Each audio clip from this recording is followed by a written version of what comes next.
he's pushing for more domestic oil production to bring down gas prices. Because Mark knows that for a lot of people, every little bit counts right now. Senator Mark Kelly, looking out for Arizona, fighting for us. I'm Mark Kelly, and I approve this message. Paid for by Mark Kelly for Senate. I always wanted to learn Spanish, but I never thought I'd have the time.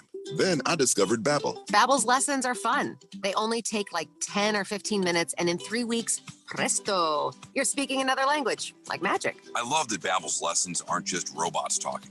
They're voiced by native speakers, so you get the pronunciation just right. If you want to learn a language, there's no faster, easier, better way than Babbel. Babbel. Babbel. Go to Babbel.com to try for free. That's BABBEL.com. Babbel.com. The NASCAR season will come to an end in Phoenix, but the championship weekend will last forever. The greatest are the ones that seize the moment. 4 championship races in 3 days, all set against the stunning backdrop of the desert mountains. Night racing, a doubleheader, and a Cup Series champion crowned on Sunday. It's a weekend you'll wish would never end. The NASCAR Championship Weekend at Phoenix Raceway, November 4th through the 6th. Get your tickets now at phoenixraceway.com. If you're age 62 or older and own a home, this message is for you. Reverse Rob here, Money Radio's expert on reverse mortgages. Learn how to tap the equity in your home and increase the quality of your life by earning tax-free income while protecting your other retirement assets. Join us for our free Second Saturdays webinar every month to learn more. This is not too good to be true. All you need to do is reverse your thinking. Call me today, Reverse Rob, to learn more at 602-REVERSE. That's 602-738-3773, or download my app by searching Retire Right with Reverse Rob. Progressive presents Married to Your Home. I'm disgusting. Oh, House, don't say that. You could live someplace so much better than me. That's not true. Oh, yeah? Look at these uneven stairs. Gross. House, you know I don't care. Ugh, and the squeaky door hinge. Well, I think it's cute. No matter how much you already love your house, you'll love it more knowing you could save big bundling your home and auto with Progressive. Coverage from Progressive Casualty Insurance Company, affiliates, and third-party insurers. Bundle discount not available in all states or situations. KQFN Tempe. Also transmitting on K25CD Phoenix at 99.3 FM. And K24EU Fountain Hills at 95.9 FM. All right, people, settle down. Because it's time. Time for what? Showtime. When does it start? Right now. 3, 2, 1. Let's get on with the show. Let's do it.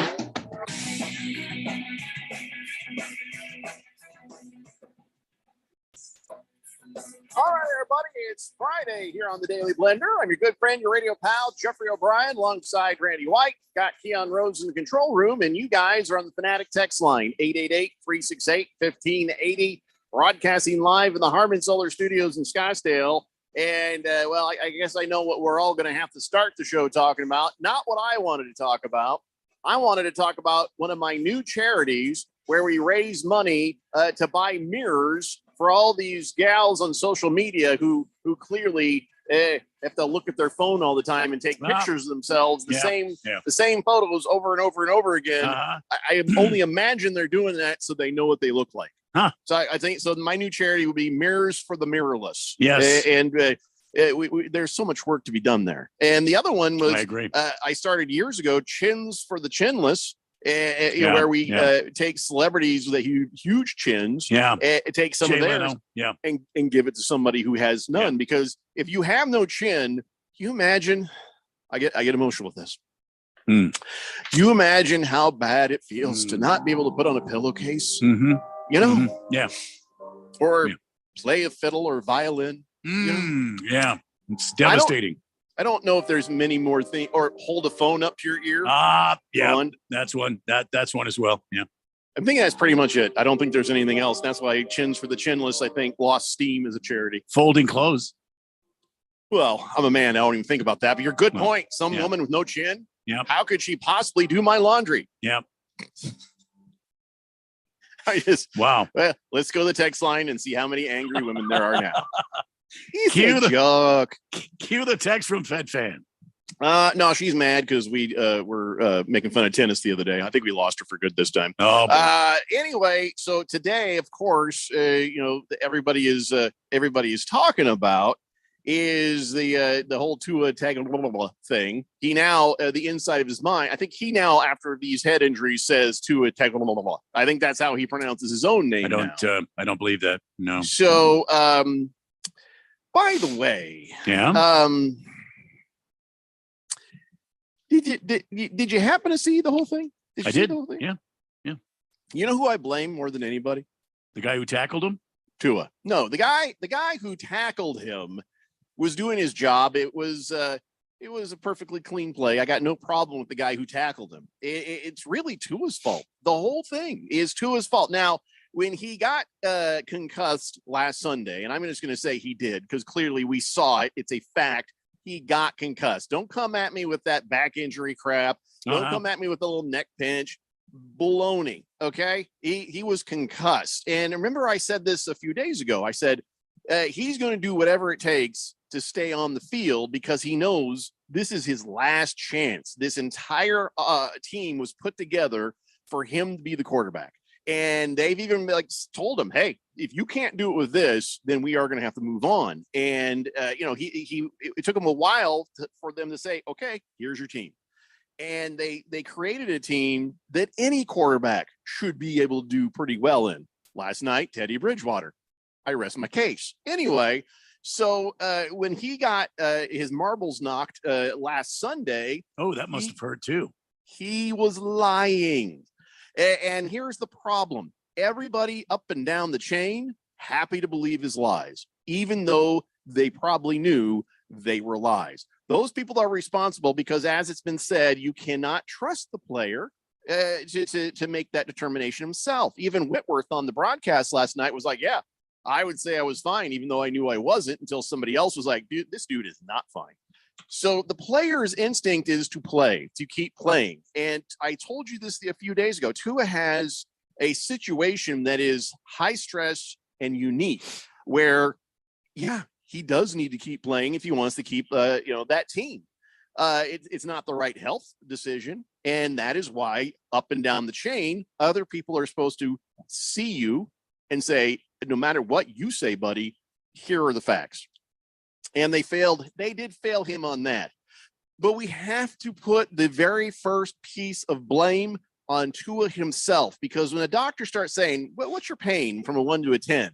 If you lie, they believe you. There's a bunch of questions they're supposed to ask that, maybe these guys know already what the questions are and they rehearse them and they know how to answer them. Other people have said, yeah, I cleared concussion protocol. I answered all the right questions, but dude, I was concussed. And Whitworth said that on the broadcast last night. So yeah, those guys all failed him, but the primary point of failure was Tua himself. And I think we have to be aware of where that first responsibility lies last Sunday. And the rest of it, allowing him to go back out and play, allowing him to come and play this game when all the rest of us knuckleheads knew that dude shouldn't probably be out there. And everybody's like, oh, he's fine. He's fine. Randy White is an Iron Man of radio.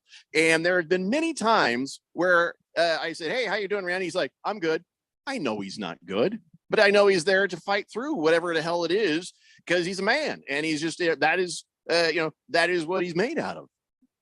But every now and then somebody's got to say, yeah, he's not really good. We probably need to let him sit out. We got to let him figure out. Anybody who watched what happened with Tua when he came up off the turf and then went right back down to the turf, we all knew he's concussed. That's right? The reason why I put the onus on the NFL. There just needs to be a rule. You wobble, you're out for X amount of weeks. I don't care what you say. I don't care that you can pass the concussion test. How many fingers am I holding? I don't care. If you wobble, you're done for X amount of time. Because the problem for me with putting all of the onus on Tua is he just got his brain scrambled. And we know that's not done being recovered in a day or 2 days or and 3 everyone days. reacts different. Yeah. Mm-hmm. So remember, what's his name? That defensive guy who started crying. That was a manly man. Luke Kuechly. Yeah. Because your brain, the part of your brain that you would say is you, that's gone. You're just on base level functions right now So you like Chad Ochocinco one time, I remember he got knocked really hard and he was talking like he was a little kid with the lisp and I thought you were everything. going to say he was talking intelligently. No, it's not like him at all. He was talking like he was a kid, like with the lisp and everything. His personality was just completely gone. So I can't blame Tua too much because how much of Tua was in there when they were asking him if he was concussed? You can't ask him that. So here we are, and of course the Dolphins proved that the team they had built for Tua it was just fine without Tua as well. So yeah, I can understand where Tua's coming from. I understand why he feels that $100 million pressure at that moment, but it's not worth your life. And he was, I believe, pretty close to coma, pretty close to dying. And now all these doctors are coming out who observed. When I saw this happen, I turned to my wife. I'm like, I think he's having a seizure there because his hands were all contorted and stuck like that. And like that hand is shaped like when it had the ball in it.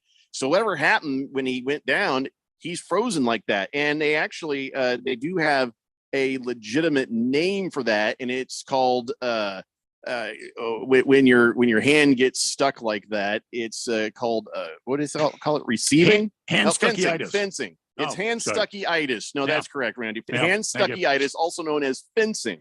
And I got a diagram here for you so you can see right there. That is once you get hit, and there that looks just like Tua.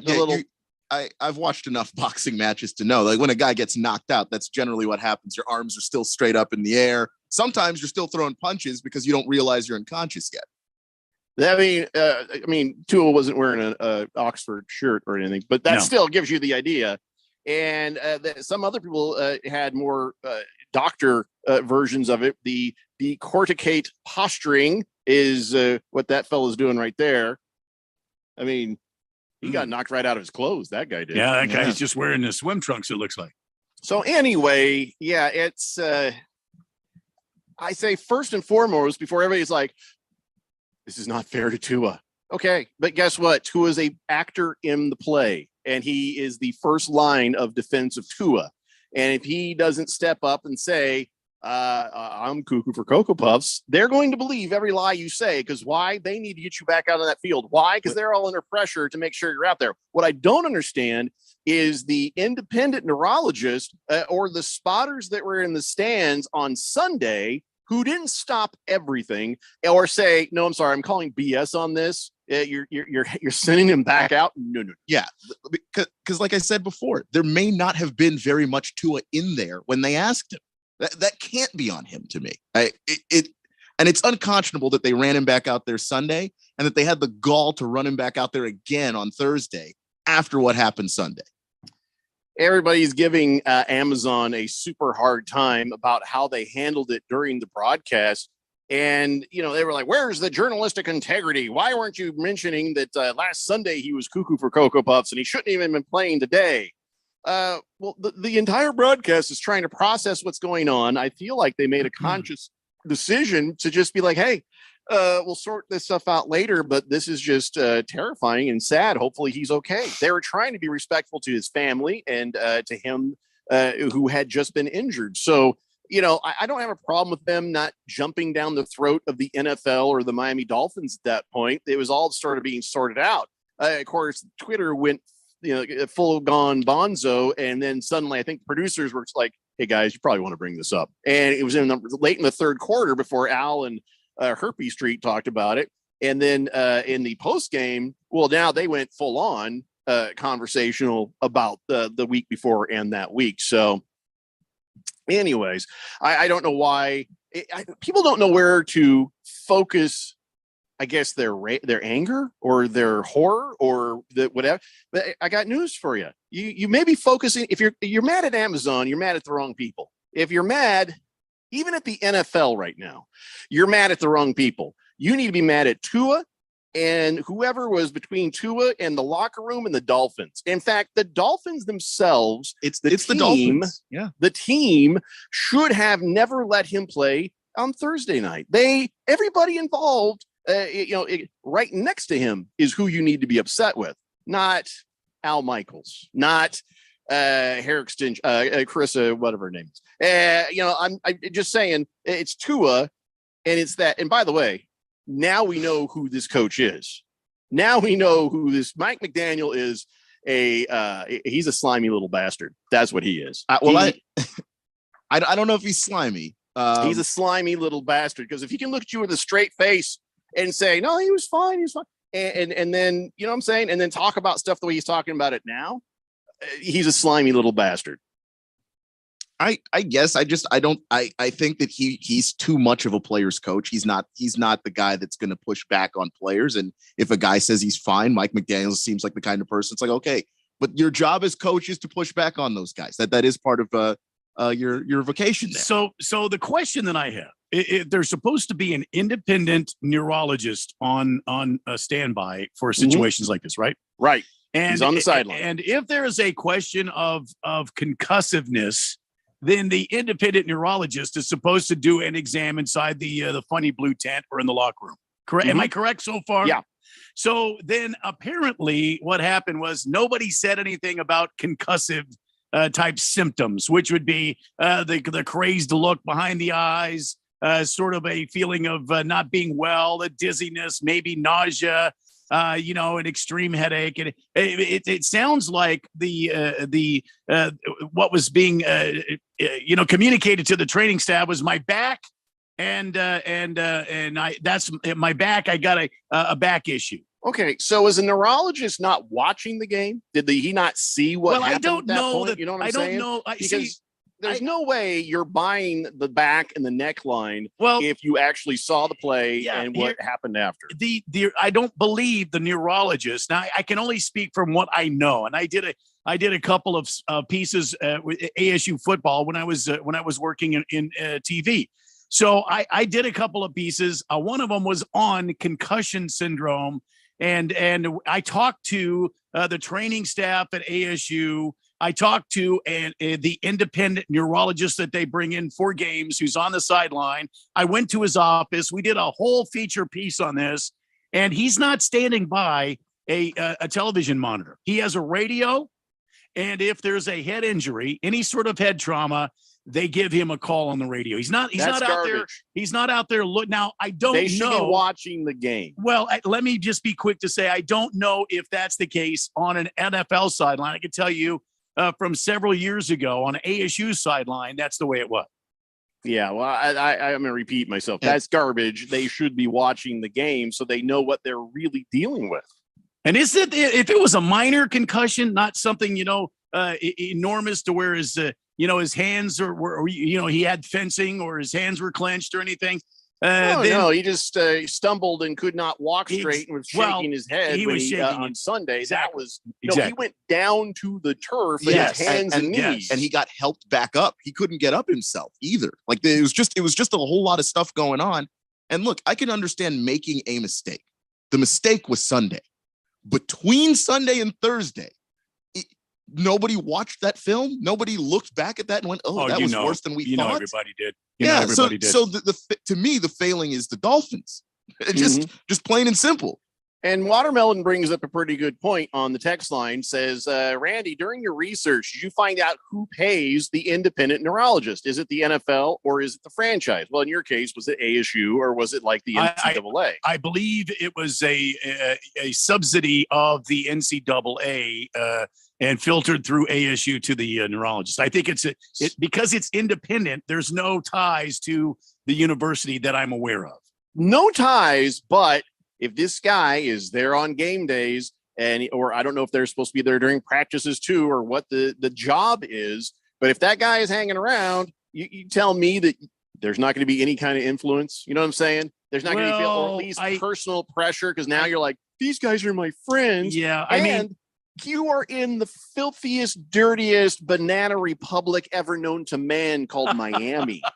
That place is corrupt beyond corrupt. You think it's not going to leak over to how they deal with their neurologist or anybody else on the football team? Look at that slimy little bastard coach they have. I'm telling you right now, that bastard's dirty. And he's putting people's lives at risk and happy to go, oh, I didn't notice anything right well, now. I'm sorry, Mike McDaniel is not good people. I will agree with you there as far as your comments about Tua being responsible for this. I don't know that he is able to be held responsible for this, because if the guy's got a concussion, like Keon said, he's not thinking right. I am of saying, course, his first response is, I'm fine. Let me get back in there. And the varying degrees that you may have it, that there may be 90% of Tua in there.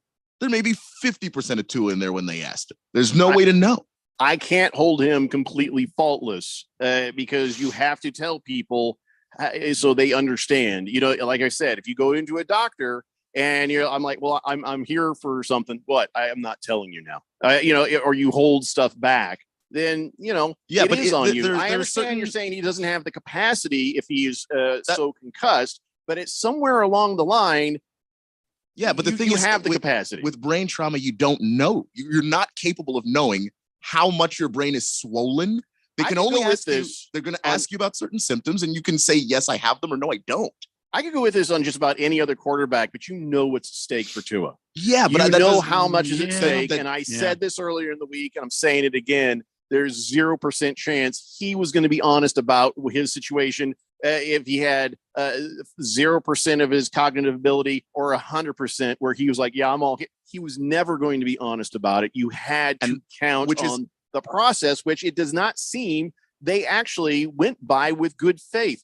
I've got the whole thing here that explains what happens when a player gets knocked out like that during a game. And they did not follow this, and people are going to go down for this right now. But I'm never going to completely absolve Tua. Not that I don't even blame him. I don't blame him for that. Because if you had a couple $100 million on the line in your future and you're trying to just show them, I am as good as you thought I was, and I can do this. There's so much at stake. You can't ever trust him to tell that truth. So, but first I do put some responsibility on the patient, but more responsibility on that independent neurologist and the team. But it's got to start somewhere. And maybe, it's not a popular opinion. Because any neurological doctor is not going to necessarily trust what the patient has to say about their brain, because the patient can only say what their brain is making them do. They're not going to be able to tell you, yeah, no, my brain's doing this today. So sometimes it's a little detective work there. Yeah. That's why you can't trust the player. See, and my brain itches on a regular basis. I can tell you that right now. I think, and I'll just throw this in here for what it's worth. Doing a neurological exam should not be administered in a blue tent on the sideline of a football game. The player should have been taken into the locker room. And it should be an environment where that doctor can correctly assess what's going on, look into his eyes, listen to his speech, see if he's acting correctly, go through the physical, the physical movements to see if he is responding and acting correctly. And that's when, not in a blue tent on the sideline of a football field. Sorry, I went so long. All these procedures are going to have to be looked at again, but there's always that one factor you can't control, and that's the patient. That's what I'm trying to get at here. It's the Daily Blender here on 1580, The Fanatic. This is Brian Musburger's action update for Arizona's new home for sports, The Fanatic. Now, here are the latest lines from my guys in the desert.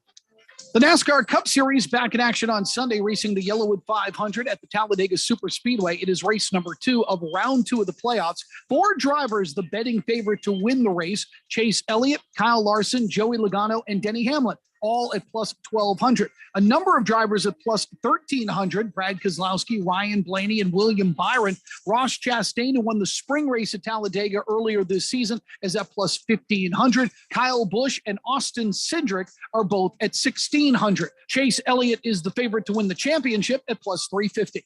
Red hot winning picks at experts.winnersandwiners.com. Save 75% when you use the promo code ACTION75. Experts.winnersandwiners.com. I'm Tony Desiri with your VSiN Action Update on 1580 and 99.3 The Fanatic.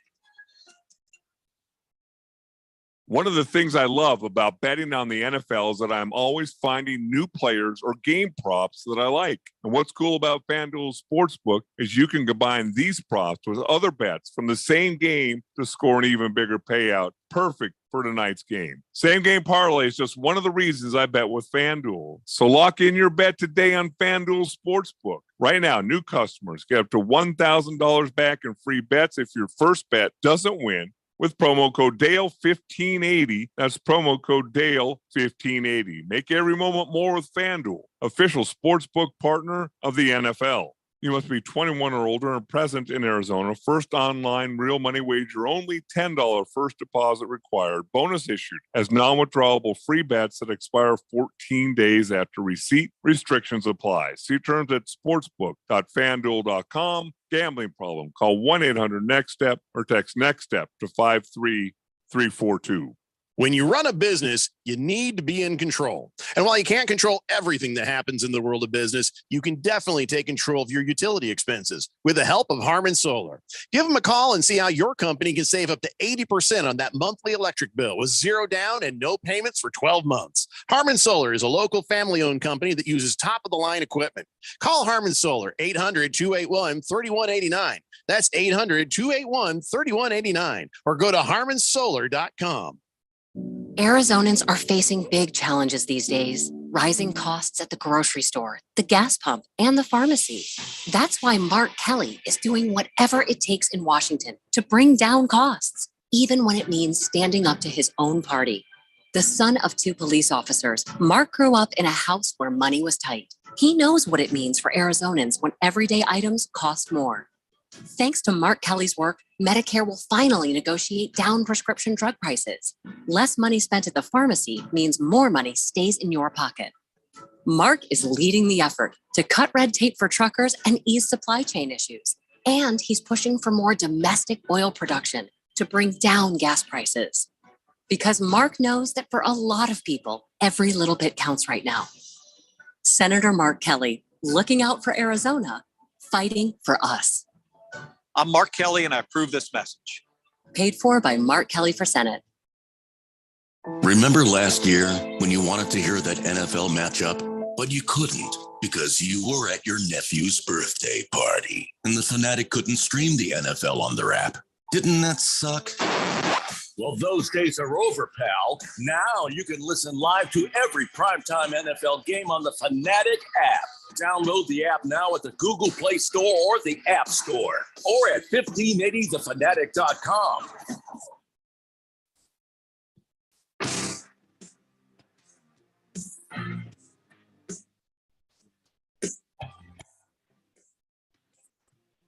Daily Blender here on 1580 The Fanatic, and predictably, people have a lot to say on the text line. So let's get caught up with them and see what's what. Boogie says, "Let's go, Lions." Well, that was not what I expected. All right. Big George says, "Hello, gentlemen. Happy Friday. I love your charity idea, Jeffrey. I think most women need that kind of a mirror. Also, sorry for sending the on this date so late." Oh, no, that's fine. I went and found a good one, and I'll check yours to see if we have the same one, but I kind of like mine. Heckler Jones says, "Jerks." Like, hey, every now and then, this guy just comes in and just insults us and tells us we suck. And well, he is whatnot. Heckler Jones, so I mean, the name implies he's going to heckle us. Yeah. I guess you're right. You're right about that. Yeah. Up yours, Heckler Jones. Fifth letter says, "I can't be the only one who thought this, but it sure did look like Tua slammed his head back himself just a bit on that play. Prayers for him, though." I don't think he did it on purpose. Well, not on purpose. I think he was trying to squirm, maybe, and because of the whipping motion of that sort of tackle, that's one of those rolling tackles. You know, what do they call it? The alligator roll, the death roll, or whatever they call it. He was getting put down with authority. That's for sure. Well, but it was the same thing that happened on Sunday too. I can't get mad at the defensive player for that. That's just one of those things. No. I don't think he meant to do that. Unless the defensive player leads with the helmet, there's not much you can really get mad at him for. Lost Toby, for some reason, says, "Boo, Randy." Why are you booing Randy? What the hell's that all about? Fish Tank says Tua went full on Spider-Man hands. All that fun we had for a second is now over. I guess we'll try that again next year then, huh? Spider-Man hands. Just like that. Watermelon says, hey, Randy, during your oh, I already read that one. Sorry about that. Last Optimist says, daughter took a head injury. First test was to see if she could run in a straight line. Fail equaled concussion. We all saw Tua fail that same test on his own on Sunday. Mm-hmm. Yeah, absolutely right. He also says there was a study done on mice where they concussed the mice and then measured cognitive impairment afterwards. What bastards are out there concussing What are they like? mice? Like flicking them in the head? What are they doing? Using a little tiny hammer? No, What are they Vontez doing? Perfect comes in. And, that's what he's doing then. so they found the mice that needed at least a week of recovery in between concussions to lessen cognitive impairment. It was wholly responsible of the Dolphins. Wholly irresponsible of the Dolphins to put him back out there on the field without at least a week of rest after the first injury. So, yeah, along those lines, and I know I'm going to talk NASCAR here for a moment, but please bear with me. A NASCAR driver is encapsulated in the car. They have a head and neck restraint. It's called a Hans device, head and neck restraint. It's also a Hans device. They've got a helmet that is form fitted to their head. They have a seat that encompasses their helmet, so there's not a lot of movement during an accident. And yet, we've seen 2 concussions so far. Kurt Busch was unable to finish this season because of concussion situation. And now this week at Talladega, Alex Bowman will not be driving his car because of a concussion he suffered last week in an accident. So you can't tell me that Tua Tagovailoa, who went down last Sunday and his head was swept down and slammed on the turf, whether he has a great helmet or not, was not concussed. And you can't tell me that nobody saw that. So if a NASCAR driver who is overly, if anything else, overly protected, wrapped in bubble, exactly, kinda. And then you got to know for sure that Tua was concussed on Sunday. And it's worse than that, Randy, because you basically are concussed because there's your brain does not fully fill your skull. Yeah. There's a gap there. And I'm sorry to tell you. I'm very smart. Okay. Well, that's not about smart or not smart, but you might have a small little peanut up in your noggin, but mine, I'm out of space. Why do you go after Keon's? For most people? Oh, it's a peanut. Oh, I'm sorry. For most people, nothing about his penis. Your skull, your brain shifts in your skull in that little gap where that's there, and that's what causes the concussion. Is that one part of your brain is slamming into the side of your skull, but then your brain starts to swell. And if you get another concussion while your brain is swollen, it's going to be harder for you to recover in the future. Yeah. So now the Dolphins have actually put Tua in danger further on down the road, and we don't know when that could pop up again. That's a huge problem. Look at that. Jim Burnett. Cards Boy says, nice Hans and Franz impersonation, Jeffrey. Thank you. Actually, it was more just, it wasn't really Hans and Franz. It was just more a guy on the Metro. Woos says, hi guys, Friday, and Randy's right about concussions and NASCAR. Remember Thurman Thomas from the Jim Kelly Buffalo Bills? He no longer does public appearances due to memory problems he has. Yeah. I'm guessing too many undiagnosed concussions in his era. Yeah, you're either going to stay out of the public light or you're going to run for office like Herschel Walker. Those are kind of the two choices. And so I loved him as a player. It's so hard to watch. Kyle G says Mike Daniels needs to take a break from blaming the doctors and ask himself, what if Tua had died right there? Because that very well could have happened. And the organization needs to start being honest with themselves. Well, yeah, rewind back to me saying slimy little bastard Mike Daniels. And Thunder Snow, did I ever say this? He thinks slimy little bastard would be a great texter nickname. Should probably write that one down. Write that one down. Pretty cool. I don't know that anybody's going to want or claim it. Let's just have it in our pocket just in case we get a slimy little bastard. Well, because some people like to wear the villain hat, so Oh, I see. So maybe Heckler Jones or who's the other one? Who always just says bizarre heckles on us. Who is that? Is it Booger Wolf? Booger Wolf, right? We might just change those to slimy little bastards.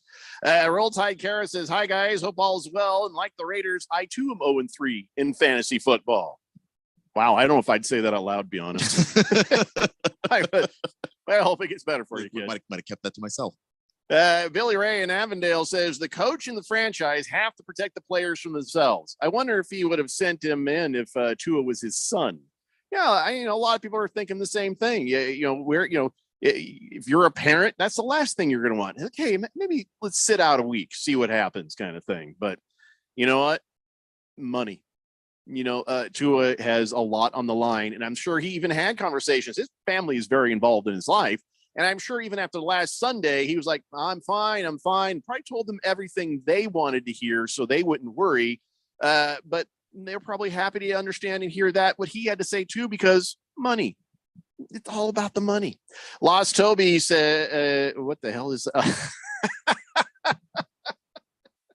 He says, did you know Tua had a statue in Tempe? I'm just going to put this out on the Twitters. Okay. So yeah, nobody knows what I'm talking about. Be looking for the next tweet at Radio Pal 1580.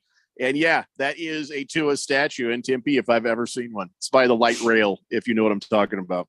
Kiss the Cook says, happy belated birthday to Kiss the Cook. Happy birthday, Kiss the Cook. Yeah, happy birthday. He says 59 times around the sun, and today is the first day on my march to 60. I wonder if the concussion protocol would have worked with Ken Stabler. And maybe they should come up with safe words for all the NFL quarterbacks. Tua's safe word could be kumquat. Or pineapple. Why kumquat? I'm not sure. Last Optimist says Dolphins are trying to take the worst run franchise tag away from the Washington, whatever the hell they're called. Yeah, well. Commandos. They've got a lot of work to do. Yeah, I don't think even beyond this. I don't think Washington is the worst run franchise. Scratch Me Because says, here are the questions that Tua was asked for his concussion protocol. 1, what's your name? Answer, Tua. 2, what's 4 minus 2? Answer, Tua. How many wings does a bird have? Answer, Tua. 4, how many fingers you see? Answer, Tua.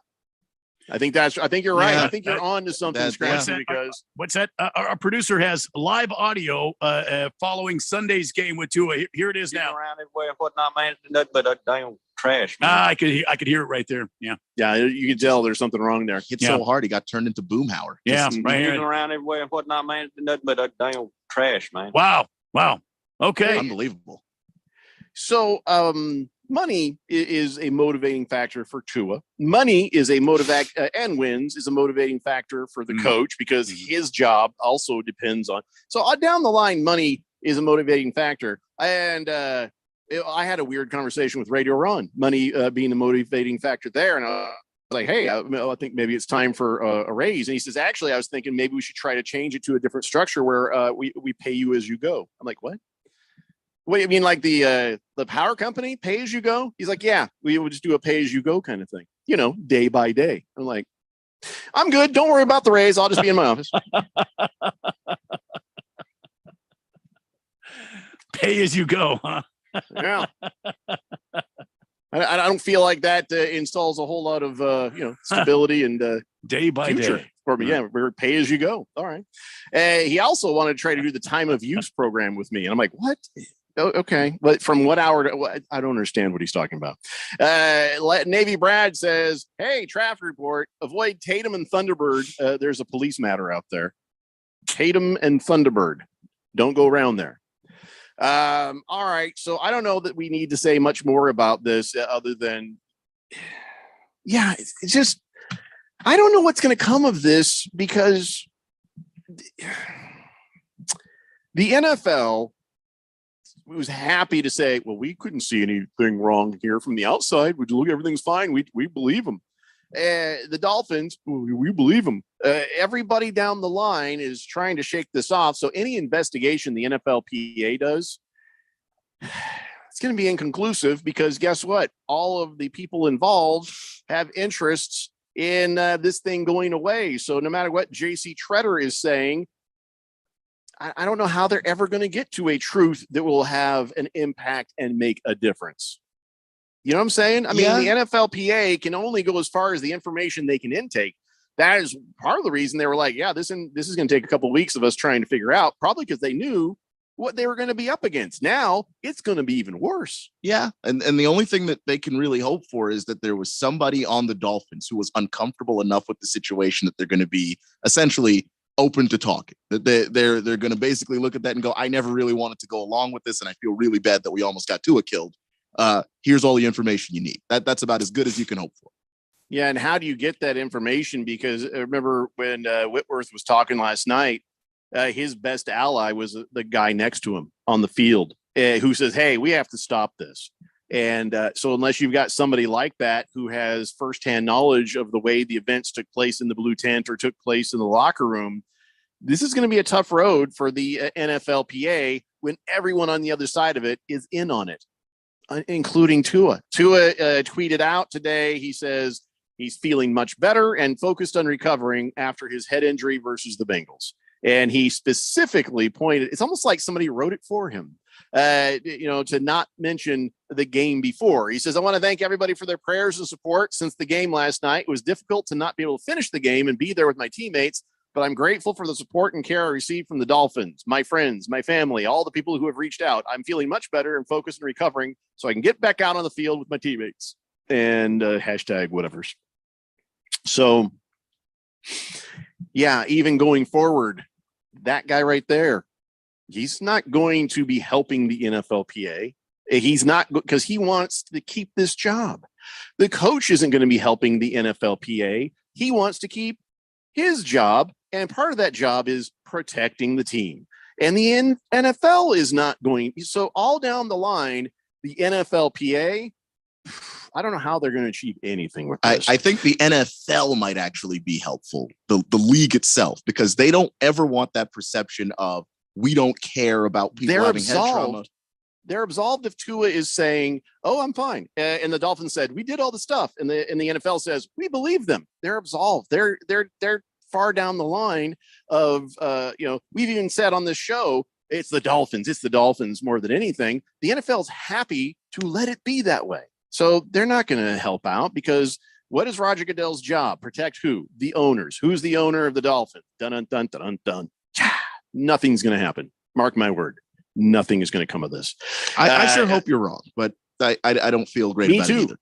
Oh, me too. I would love to find out I was very wrong and that puffy Irish bastard Roger Goodell finally does a thing. You know what I'm saying? It's a Daily Blender here on 1580 The Fanatic. Business people like it straight and to the point. So here it is. Bruce Jacobs here to tell you take control of your utility expenses by calling Harmon Solar right now. They can save up to 80% on that monthly electric bill with zero down and no payments for 12 months. Level your energy costs, protect yourself from inflation. How's that for straight and to the point? Here's more. Harmon Solar is a local family-owned company that uses top-of-the-line equipment. Call Harmon Solar 800-281-3189 or go to harmonsolar.com. First, we decide where we want to go. Then we need to know the best way to get there. Hi, my name is Adam Barada. I'm the owner of Advantage Gold. We're the highest rated precious metals firm in the country. We teach people how to own physical gold and silver. Now, we've won the Best of TrustLink Award 4 years in a row because we educate our clients on how to buy gold and silver the right way. We don't pay celebrity spokespeople millions of dollars. We'd rather pass that value on to you.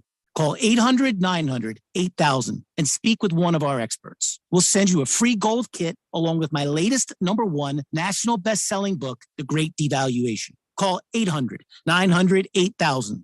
That's 800-900-8000. Get the best information, the best process, the best service, the best value. Call Advantage Gold at 800-900-8000. Call 800-900-8000. Advantage Gold is not an investment advisor or a tax advisor. Consult with your financial advisor before investing.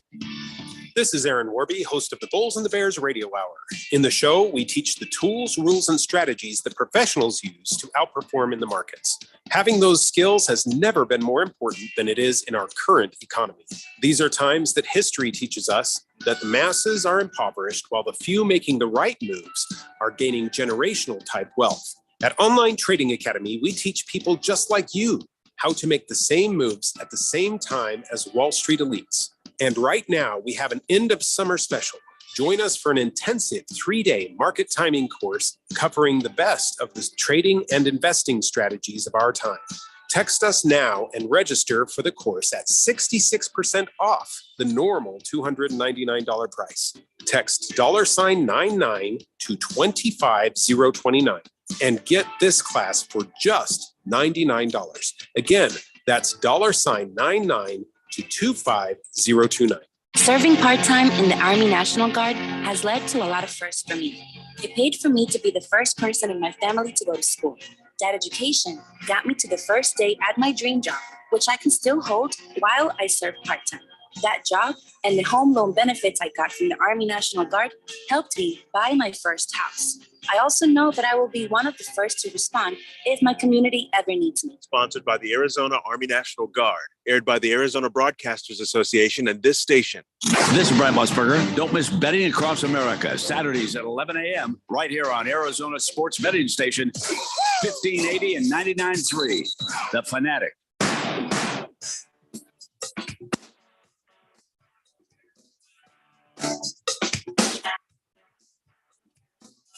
It's the Daily Blender here on 1580, The Fanatic. Enough of this concussion stuff. Everybody's talked about it. We've talked about it. It's been talked to death. And now we'll just wait around and see when, nothing happens. So coming up this weekend, you've got more football to come. Tonight, you've got ALA Gilbert North at ALA Queen Creek. That is happening at 7 p.m. here on 1580, The Fanatic. And I don't want to say they're preppy schools, but generally the only violence between them is a drive-by shouting. Hey, look, Muffy, they don't have the same year car we have. All right. Then on Saturday at noon, it's Oklahoma State at Baylor. And on Sunday, for anybody who happens to be up early I have no idea why your life has gone so badly if you're up early on a Sunday, but 6 a.m. the Vikings are at the Saints from London.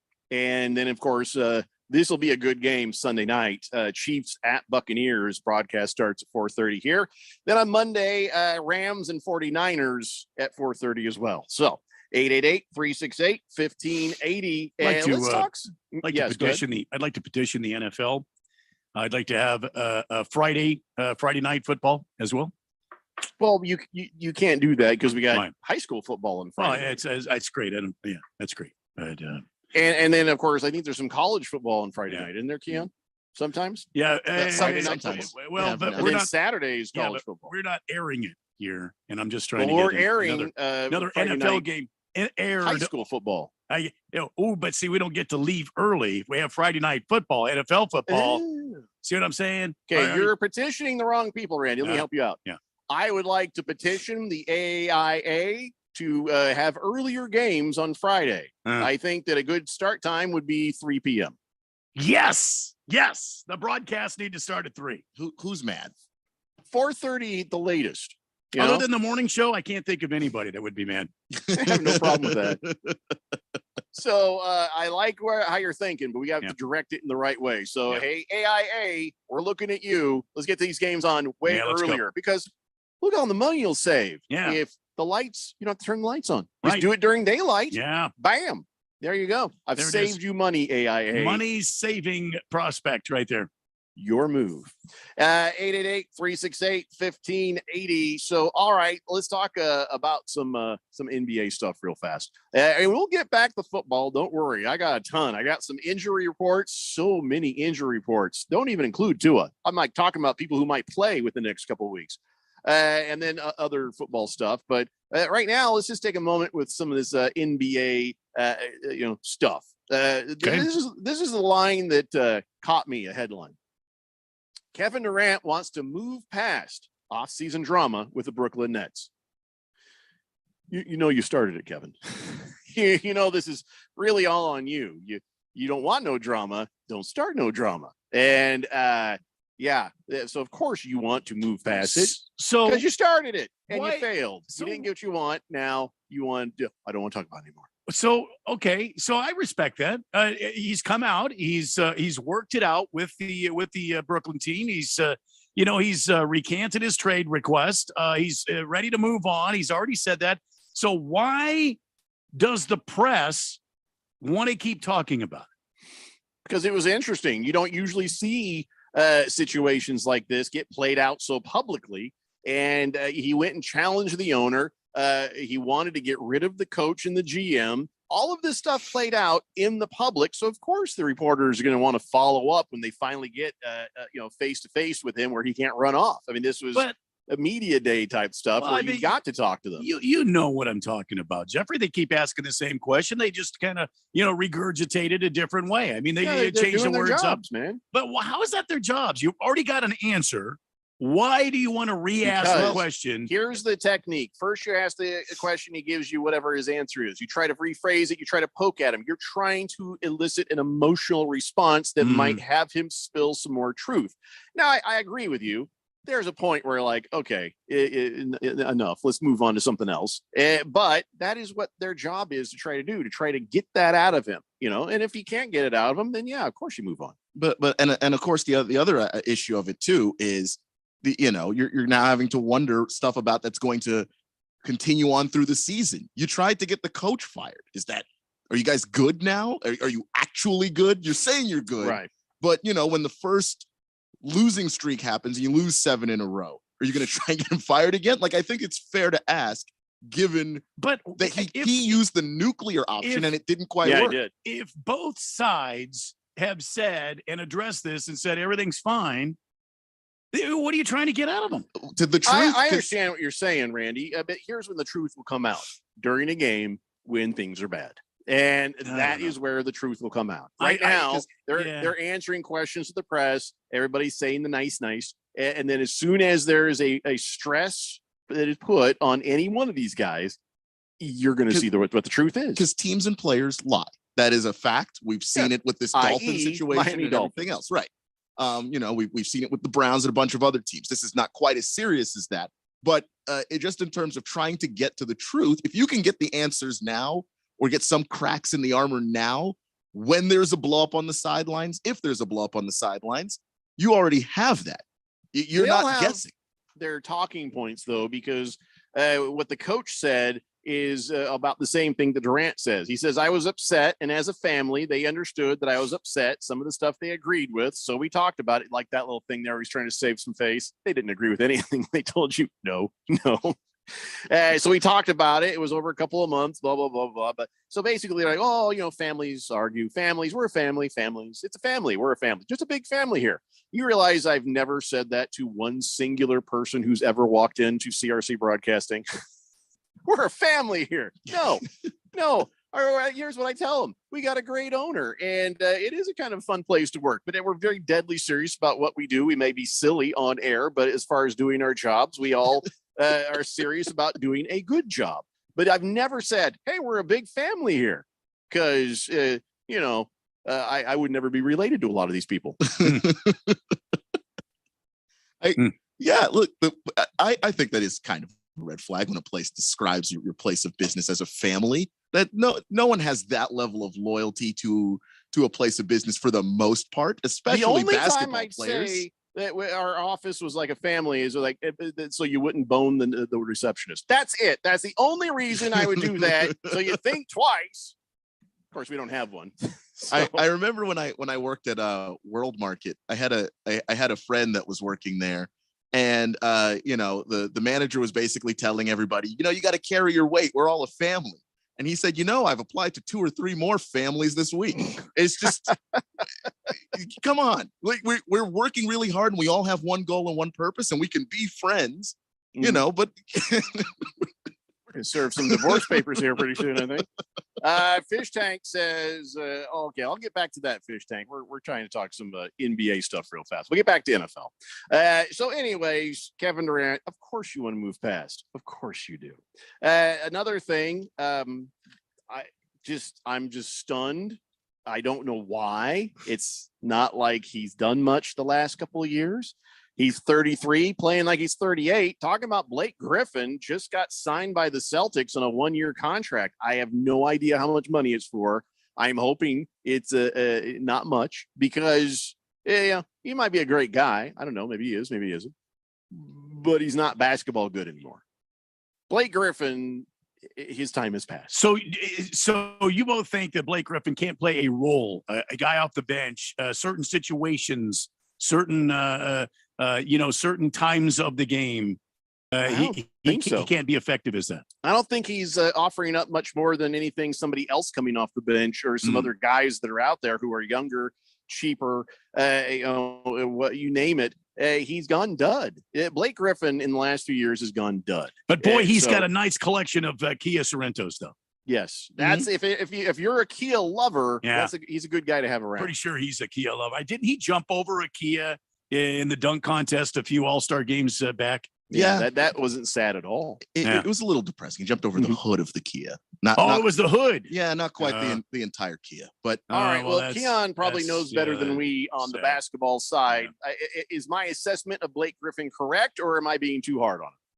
No, you're correct. I mean, he averaged about 6.5 points a game last year. I think 10 the year before, which is okay. What about the 4 rebounds, Keon? Look, that matters. He's a role player now. That's what he is, and he can give you something off the bench if he has to start for you. If he's not the best player in that lineup, he can facilitate some things. He's still a great passer, and he's has added to his game where it's not just dunks. He can shoot the basketball, but he's option 3 or 4 on any team, especially the Celtics team. I'm surprised he's taking a bench position. I mean, he's got money in the bank, right? He doesn't need. I mean, he must really love the game if he's going to come off the bench. He loves the game, and I think he wants a ring to validate his career because he has had a pretty solid career. You know, he was a really good Clipper. Put up numbers in Detroit. Nobody saw it because that team was terrible. But he's on the phone with Chris Paul going, "Can you just please get me in there?" Can you just? I'm sure he called up a lot of people. But he wants a ring, and that's why he's still playing. 888-368-1580. Mr. Pink Eye says, "Did Keon have Keon rage at the World Market?" No. What is he talking about? When I mentioned when I worked at World Market.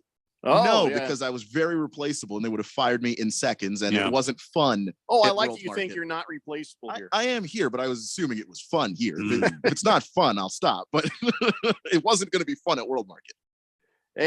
Jagdog says, "Hey, happy Fall Down Drunk Friday, fellas." And Tua, Randy, can I get a crown on the rocks, buddy, old pal? I don't. Tua don't work here, Jagdog. We don't. Talking about. Stockton Slap says over under 6 sacks for the Cowboys against the Commandos. 6? I'll give you the under on that one. Under. I'll probably go under, but I think it's going to be close. I mean, these guys lead the NFL in sacks. Yeah. I mean, and I'm not trying to pander to Keon here, but it's 6 is an awful lot for any team. Washington has a very bad offensive line. They went up against Philadelphia last week, who loves to sack the quarterback. They didn't have 6. Well, but and also Dallas is Micah Parsons back yet? Is he back yet? I mean, is he still injured? Micah Parsons. I have that for you here in a minute on the injury report, but I'm thinking probably not. I can't remember now. It's over there on paper, and I can't see read if Micah Parsons would back. I'd go the over on 6. Well, because Micah, I still would. I still wouldn't, because Micah's got other duties other than chase the quarterback. He's a duty. He's got other jobs to do. He's got responsibilities and coverage as well, which he does magnificently. I mean, I got nothing but respect for that dude, but he does more than just go after the quarterback, which is what makes him such a terrifying linebacker. So I still probably wouldn't say more than 6, even if he was playing. What's that, Philly fan? The Eagles had 9 sacks last week or this season so far? Well, I'm impressed. Probably this season so 9. far. That's. By the way, Philly fan, your team is this is something we haven't been able to say for many, many years, but your team is legit. That team right there, the Philadelphia Eagles. Yeah. Holy cow! Where did that come from? I have been on the Eagles since the summer, man. It's true. Since the draft when they traded when they traded for AJ Brown. And when they went out there and got Jordan Davis on their defensive line and they got Nakobe Dean at linebacker, I was like, that's a scary team right there. I had the tunnel vision on Jalen Hurts, and I just wasn't really feeling that he was going to be. He got better every year. Would need him to be, but you're absolutely right. This is his coming out season right here. It hurts me to say it because I hate the Eagles, but man, they're good. Yep. They're good. You can't help it. Big George says, you guys used to have a receptionist, but then Boogie slept with her and ruined everything. Jim from accounting is 2 things. 1, dead. Okay, that's what I thought. 2, was always a fictional character. Boy, you say never that existed. You say that with such conviction, like you really believe it. Philly fan says Wentz holds the ball too long. That is true. That is absolutely true. I remember in that. this case, the offense is designed for him to do that. I blame the offensive coordinator. All right, when we come back, a few more things, and then we're going to dive happily face first into a pile of NFL. It's the Daily Blender here on 1580, The Fanatic. Do you struggle with occasional nerve aches in your hands or feet? Try Nervive Nerve Relief from the world's #1 nerve care company. Nervive tablets contain alpha-lipoic acid to relieve nerve aches, weakness, and discomfort, plus B-complex vitamins to support healthy nerve function as you age. Live life with less nerve discomfort with Nervive Nerve Relief. Learn more at nervivehealth.com.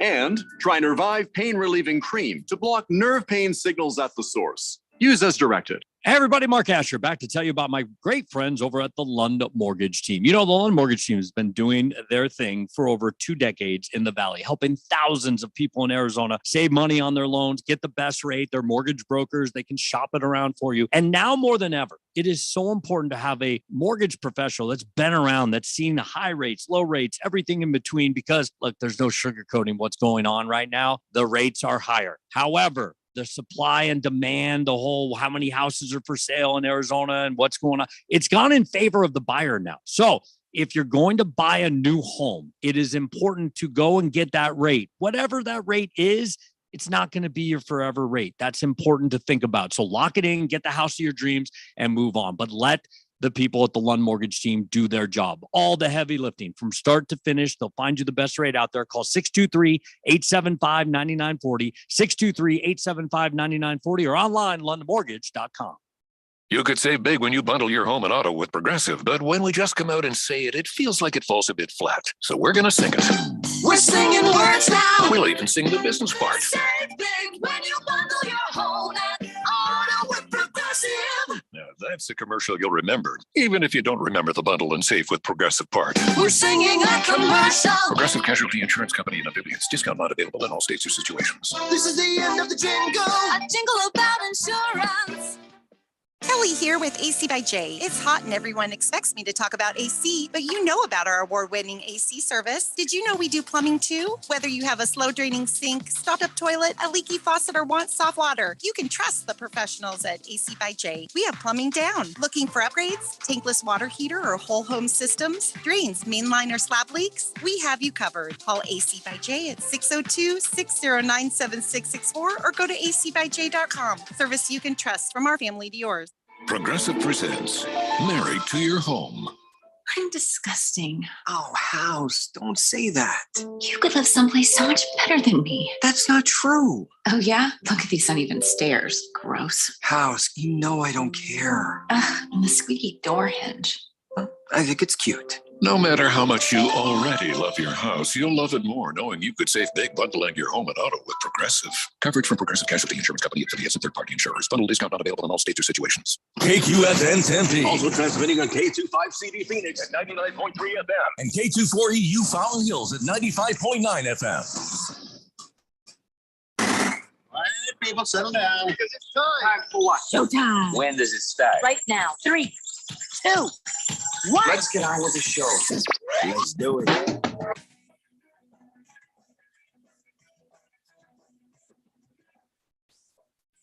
All right, buddy, it's 4 o'clock here on the Daily Blender. I'm your good friend, your radio pal, Jeffrey O'Brien, alongside Randy White. Got Keon Rose in the control room, and you guys are on the Fanatic text line, 888-368-1580, as we broadcast live in the Harmon Solar Studios in Scottsdale. And we've got a few things to take care of before we start talking some NFL football. We got a little more basketball. We have our man of the day, and of course, Keon Rose, college football dance party. That is coming up here very, very shortly. Breaking news from Las Toby, though. He says Tua suffered a thumb sprain on his non-throwing arm. It's listed as probable for Week 5 versus the Jets. Damn it. Please tell me that's not really. That would be amazing if that's the only thing on the injury report. Case closed. What there. concussion? Just a thumb injury. Tis only a flesh wound. if I were the social media person, well, let's face it, I'd probably last a day. But if I were the social media person for the Dolphins, I would have released exactly Jeffrey, you Just- if you were the social media person, you wouldn't last till lunch, man. It would be one epic morning, and then it would be over. Absolutely. Yeah, I forgot. I got to post up that very funny thing that Lost Toby sent me earlier. I'm going to get on that, working on it. Big George is still on about the Jen from accounting thing, but Boogie is as well. Says Jen from accounting never was a receptionist. She worked in accounting. Well, she also didn't exist. So she could have done both jobs because she wasn't real. She was very, very good at her job. Yeah. She well, the best we ever had because she didn't exist. That's what Big Jeffrey keeps George saying. So. says Jeffrey, Jen from accounting is real. I met her once at the station and she showed me a good time. What? Just because somebody there murdered her and dumped the body doesn't mean she never existed. I don't think There's murder never was involved. anybody. Yeah. 0% of people. The fictional Jen was not murdered, and we'd never. We had one receptionist for like a minute and a half, and then we did a background check. Well, that was the end of that. Keith the cook says, "What? Boogie oogie oogied? I hope it wasn't with Jen from accounting. No wonder she'd been late. She did organize all the shirts though. Not in order, but they were folded nicely." God, I wish that was a joke. So let's I have one final thing that was of interest from the media day. Somebody asked what I later thought was, that's a damn good question. So during Toronto Raptors media day, somebody said if there is a zombie apocalypse, which teammate would you grab to run with during the, who would you team up with of the team if there was a zombie apocalypse? Scotty Barnes said, I ain't grabbing nobody. I'm getting out of there. Gary Trent Jr. Said, I'll get Christian Kolokoko. He's taller and they'll probably eat him first. He's slower. I can outrun him. And Josh Jackson said, I don't know. I'd probably be dead. So, these are not the right guys to ask this question, because they're basketball players and they're like, why are we asking NBA basketball players media day? And they thought maybe it'd be interesting. But here's the thing. Made me wonder, who would you grab if it was a zombie apocalypse from the Daily Blender and or the Fourth Dimension? I'm grabbing Randy because I've seen Randy's guns. Well, just because you've seen his doesn't mean I'm not well armed. Listen, I'm making an educated That's guess. where the beef is. I'm not saying no one else has them. I'm saying I have proof that Randy's exist. I have no guns. I have many. In fact, the person I would grab would be, of course, my wife I'd have with me, but I would get my son, former Marine, well armed. Thanks a lot, pal. Yeah. Well, you already have your guns. Thanks a lot, pal. Well, I'll start a compound and everybody can come, we can all team up together. But this is supposed to just be who's that one person you're like, ooh, the chips are down. Right now, I got to grab this person, gives me the best chance of survival. Randy, you're good, man. Somebody else should be choosing you. And Keon just did. Keon can just choose anybody because, Well, if you're both well armed, it really doesn't. I'm not going to be too picky. So the Randy also will have meats. That's a good point. That's right. You can call him meats if you want. Well, I'm bringing Randy into my compound. You can come along, Keon. Sure. Because between my son's arsenal and Randy's arsenal, we will have a well-protected zombie apocalypse, compound. We don't have just firearms. We also have swords. Here's another thing that we would do is, a lot of people are going to go, if there's a zombie apocalypse, right? They're going to go and they're going to break into where? Armories, places where there's ammo, places where there's axes, all the stuff you need to fight zombies. Well, the best idea is I would drive down to Play It Again Sam Sports and I'd start loading up a bunch of treadmills. And what you do is you put them all around the outside of your house. So when the zombies get there, they're on the treadmill and they can't ever get to your house. It's perfect protection. Zombies can't, they're not very fast is what I'm trying to say. And if there's suddenly the thing between you and them are treadmills. Excellent idea. Long as you keep the electricity going, Yeah. they'll never get to you. Excellent idea. So with my brains and let's face it, my brawn and my collection of boomsticks and my sons and Randy's. Keon, what do you bring to the table, by the way? Well, obviously, foraging abilities. Foraging. Oh yeah. Look, sometimes you are going to have to eat the plants, the leaves, and things, and you got to know which ones are poisonous. Okay, at this point, understand something. I'm going to make you wear a red shirt. Oh, come on! You are a red shirt. That is a Star Trek reference. No. Yeah, you're going to need to learn some stuff. Oh, Boogie's going to have to come to the compound too. He says, I got guns and swords and I need someone with a kick-ass off-road vehicle. Well, that's also me. Yeah. But see, Boogie also has my kangaroo, and a kangaroo is damn good in a fight. So you're in, Boogie. You and Schrock can get yourselves on over here. Big George says, Jeffrey, what happens if the zombies are fast and can outrun the treadmill? Then you're screwed. Listen, it ain't World War Z zombies. We're talking Walking Dead zombies. And them bastards as slow. You know what I mean? I can't believe anybody ever got bit on that show. It was those zombies are so slow. The Walking Dead was just they're walking and they're talking and they're talking and they're walking and they're walking and they're walking and they're talking. Zombies walking and they're talking and they're talking and they're talking and they're walking. It was just a damn soap opera. So I'm thinking about zombies from the Walking Dead. If it's World War Z, we're all screwed. Then we're gonna have to get serious. Yeah, those zombies have like a 14-inch vertical. Yeah, you're not getting away from them. Yeah, unless you got a helicopter and an island to go to, and even then, I didn't see the movie. If they can swim like they can run, forget it. Mystery Girl says zombies and treadmills. Hey, where's the football? Hey, get off my back, lady. We're getting to it. Jeez. This was an actual We talked question. about football, by the way, the whole first hour of the show. Yeah. What do you got? A concussion, lady? Scratch me because sounds like the only reason you'll bring Keon along is to eat him. Well, I'm not gonna, I don't want to eat Keon. We're not ruling out the idea. I'm just saying I don't want to. Yeah. But no, and if Keon just brings foraging, okay, that's a weak argument. Keon, we're gonna have the problem is that my particular skill is boxing, not great against zombies because you want to be out of distance. You want to be far away. I can't really help you against the zombies as well as I can help you against some other threats, unfortunately. I think it's not just a red shirt, but a bell. Oh, come on. Bells on his shoes. We run one direction, he has to run another, and then anyway. Lost Toby says Keon will bring moral support. Yeah. It'll make us feel better knowing we can outrun him, and he's got a bell, and he's he says, who in the fourth dimension would you not choose? Is a better question. To be in a zombie compound if the chips were down. That's a tough question. Well, there's people that we'd be grumpy at, but that doesn't mean that, when the chips are down with the zombie apocalypse. Well, was it Lost Toby that already said boo to me today? So there's one. He did say boo to you, Randy. He might have been booing me because I think he hit me on Twitter as saying that Urban Meyer is available for ASU. And I think my reply was boo.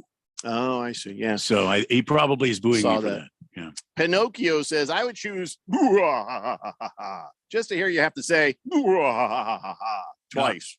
All right. Well, I hope your dreams have come true, Pinocchio. 888-368-1580. Yeah, Lost Toby says, Randy booed me first, so that's why. I booed your thought of having Urban Meyer come and be the head coach of ASU. That's what it was. Yeah, I didn't boo you. I'd have booed too, but Randy had it under control. So Lost Toby, boo. There you go. I usually reserve my boos on Facebook and Twitter for dumbass dad jokes. See, boo. It's a boo. I was booing Urban Meyer, not you, Lost Toby. I thought you were just booing the idea in general. Yeah. So it's not booing Lost Toby, but his dumbass idea. Well, the idea. Yeah. Is a horribly misguided, evil intentioned idea. I didn't think of it that far along. His moronic, slack-jawed, drooling out the mouth, perhaps ridiculous idea. We've gone too far, maybe, perhaps. No, I'm just saying. But then he redeemed himself with me with his funny thing with the sculpture, which I have yet to post. The Tua Tagovailoa statue that does exist in real life in Tempe. I'm surprised people haven't figured it out yet and said, "Oh, Keon, you're in Tempe. How do you not know what we're talking about?" I do know what you're talking about. I just don't know how to describe it. Yeah, I have no clue. I've seen it. I kind of rolled my eyes when I first heard the comments. Oh, but it's so perfect. This should go national.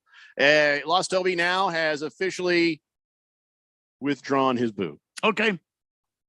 I'm glad Thank you. that I'm glad we were able to sort that out. Thank you, Lost Toby. You're a good man. We don't need bad blood on this show, Especially not in our anti-zombie compound. We don't need any bad blood. No. Anybody know how to spell Tua Tagovailoa? Because I'm trying to tweet something here. Tua, that's a lot of letters. Oh, there it is. Tagovail. Oh yeah, because you're looking at it. I got it too. No, I'm not looking. All right, go ahead. Let's see if you can get it. Go ahead. Do it without the. Close your eyes. Close your eyes. And let me hear you do it. T-A-G. Now I can't with my eyes Of course closed. you can. T-A-G. T-A-G-O-L. O-V. O-V. Sorry. A-I-L-O-A. Sure. All right, go ahead and take a look. This is a real thing in Tempe. It has been tweeted at Radio Pal 1580, the Tua Tagovailoa statue in Tempe. And it cracks me up, and I don't care who gets mad. 888-368-1580. Stockton Slap says, I would probably stick with Tua because zombies don't like scrambled brains. Well, then you would be at a higher risk of being eaten. Then I don't know how you would know that, Stockton Slap. How do you? Did you ask a zombie? Yeah, you get a plate of brains and a plate of scrambled brains, and you're like, ooh, you know, what movie are we using for reference here? How do you choose? Yeah. All right, so very soon, here after this next break, we're going to have Keon Rose's college football dance party to get you ready for the weekend. But right now, ladies and gentlemen, it's time for your man of the day. That's right, man of the day is a guy in Pennsylvania. And he did some real hero stuff on this one, man. This fella just is like, he's minding his own business, driving his car. And he's just, you know, I'm going to go into the store to get some stuff, right? And he looks over, he sees this middle-aged man in this big pickup truck swerving all over the place. And, you know, it looked like he was nodding off, like he was falling asleep. This is 5:30 p.m., right? So he's like, oh, damn. So he was on his car phone. He's like, hey, I got to go. Click. And he was talking to his aunt because, you know, when you're on your way to the store, well, that's the time to talk. Well, you got to talk to your aunt. Yeah. Because you have to have an exit point when you're talking to family. Yeah. If you're just standing there in your house, well, my God, you're held captive, right? Right. But if you're like, hey, I'm on my way. Hey, I got to let you go. I just got somewhere. It's easier to get off the phone. That's why he called his aunt. Anyway, so this was like, oh, thank God, I can really get off the phone now. Gotta go, gotta save a guy. Click. And so what he did is he ran back and he tried to turn around, but then there were cars between him and that. So he pulled over, parked his car, and he ran because the truck was just sort of meandering down the road, right? Because there were cars behind him that are like, what the hell's up with this guy? And so he sprints past the cars. He jumps in through the window and he shifts the car into park and it gets the thing to stop. And then he calls 911 because, as it turned out, the dude was in diabetic shock. Oh, so boy. He saved his life. Now the truck was started to meander down the road and it was heading right for houses with people in them. So he saved the guy, he saved people down the thing, and that was some superhero type stuff, right? You know, you go running by foot and you jump into the window to save a man and stop a vehicle. Yeah. Yeah. Not It's a whole lot of superhero people stuff. do that. Right. What even is more interesting about this is this guy is a Captain America cosplayer. So he dresses up like Captain America and there he is. Right there. There he is doing his thing, pretending to fight crime. And he did some hero stuff in real life. So that's not good for him. Cool. Yeah, that's cool, somehow, man. His last name is America. White. No, well, his last name is White, but I lost somewhere along the line. I lost his first name on Randy. this, so R-A-N-D. it's not Randy White. Yeah, No, Randy White. Yeah. yeah. So then he just when he was done saving the guy's life, he just like, okay, I'm good. He went back to get in the car and he went down the store and he was just there to get some soap. He did not call his aunt back though, Which is interesting. Yeah. Yeah. Where's his first name on this? I really feel bad now, not knowing his first name. Well, the Captain America cosplayer from Pennsylvania is your man of the day right there. And now, of course, we asked the question about the zombie apocalypse, but I don't know if we're going to need to worry about that. But in real life, I think we are going to need to worry about the robot apocalypse. I don't know if you saw this, but Oregon State decided, hey, we're going to build a robot. And they did. And they worked with an AI department. And they just got this bipedal robot to run 100 meters and set a Guinness World Record for a robot running the 100 meters. 24.73 seconds. Now, I know that's, well, no, not for people, but for a robot, and for it to not fall over and be able to navigate it on its own with AI, that's pretty good and terrifying. Because first, it's 100 meters. Then it's 100 meters really fast. And then it's 100 meters with a flamethrower. And that's what we're going to have to deal with. The robots. I don't know that Oregon State needs to be building fast robots. Oregon State and MIT and Boston College, knock it off. Yeah. Knock it off with the robots. They don't even care that they've seen the Terminator. They've seen the movies. And yet they're still taking us right in that direction. And we're past the date, the judgment day from the Terminator movie. So every robot you add is just making it worse. So they got them where they can go up and down the stairs. They can do backflips. They can do all these things. And then I'm just in my head thinking, with a gun, just add the words with a gun to anything that they've made. Oh, boy. These robots do. That's what we are going to have to deal with at some point in the future when AI on these things says, no, I don't think I will do this for you. I think I'm tired of your crap. And then, well, there we go. Human race. Bye-bye. It's the robots now. So the Matrix didn't teach us anything. Terminator 1, 2, 3, 4, 5, 6, that didn't teach you anything. But what is the point of making all these movies if you don't learn the lessons? I Am Robot did not teach us anything. Exactly. Jeff Goldblum told us just because you can doesn't mean you should. It might have been somebody else who said that first. Could be, yeah. But it was Jeff Goldblum who I remember. Exactly. The Berg has wise words. He says, fire Big George. Yeah, because that's relevant to what we're talking about right now. Sure, yeah. Twitty says, Vincent D'Onofrio played a pretty good zombie in Men in Black. Yes, he did. That was actually amazing. That was some good acting right there, even though it was a silly movie. All right, we're going to take a break. When we come back, it's time for Keon Rose's college football dance party. Right here, it's a Daily Blender on 1580 The Fanatic. Arizonans are facing big challenges these days. Rising costs at the grocery store, the gas pump, and the pharmacy. That's why Mark Kelly is doing whatever it takes in Washington to bring down costs, even when it means standing up to his own party. The son of 2 police officers, Mark grew up in a house where money was tight. He knows what it means for Arizonans when everyday items cost more. Thanks to Mark Kelly's work, Medicare will finally negotiate down prescription drug prices. Less money spent at the pharmacy means more money stays in your pocket.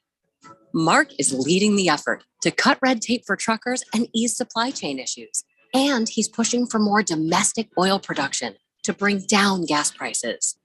Because Mark knows that for a lot of people, every little bit counts right now. Senator Mark Kelly, looking out for Arizona, fighting for us. I'm Mark Kelly, and I approve this message. Paid for by Mark Kelly for Senate. Seems like everything is going electric these days. Electric cars, electric trucks. But what you save on gas, you pay for with that electric bill. With all these things being plugged into your house, wouldn't it be nice to save up to 85% on your monthly electric bill? Well, you can do that with 0 down and no payments for 12 months. Call Harmon Solar. Harmon Solar is a family-owned, woman-owned local company that uses top-of-the-line equipment. Call Harmon Solar, 800-281-3189. That's 800-281-3189. Or go to harmonsolar.com. Finding great candidates to hire can be like, well, Trying to find a needle in a haystack. Sure, you can post your job to some job board, but then all you can do is hope the right person comes along, which is why you should try ZipRecruiter for free at ziprecruiter.com/free. ZipRecruiter doesn't depend on candidates finding you. Its powerful technology identifies people with the right experience and actively invites them to apply to your job. You get qualified candidates fast. So while other companies might deliver a lot of hay, ZipRecruiter finds you what you're looking for. The needle in the haystack. 4 out of 5 employers who post a job on ZipRecruiter get a quality candidate through the site within the first day. ZipRecruiter, the smartest way to hire. And right now, you can try ZipRecruiter for free. That's right, free. Just go to this exclusive web address, ziprecruiter.com/free. That's ziprecruiter.com/free. ZipRecruiter.com/free. It's college football time. The Big Ten, the SEC, the ACC, the Pac-12, the Big 12, the biggest conferences. Down the side of the 20, the 10, the 5, touchdown. The big matchups, the fight for national rankings, the bitter rivalries. We have the biggest games. Get your college game on. Your home for football. 1580 and 99.3. The Fanatic.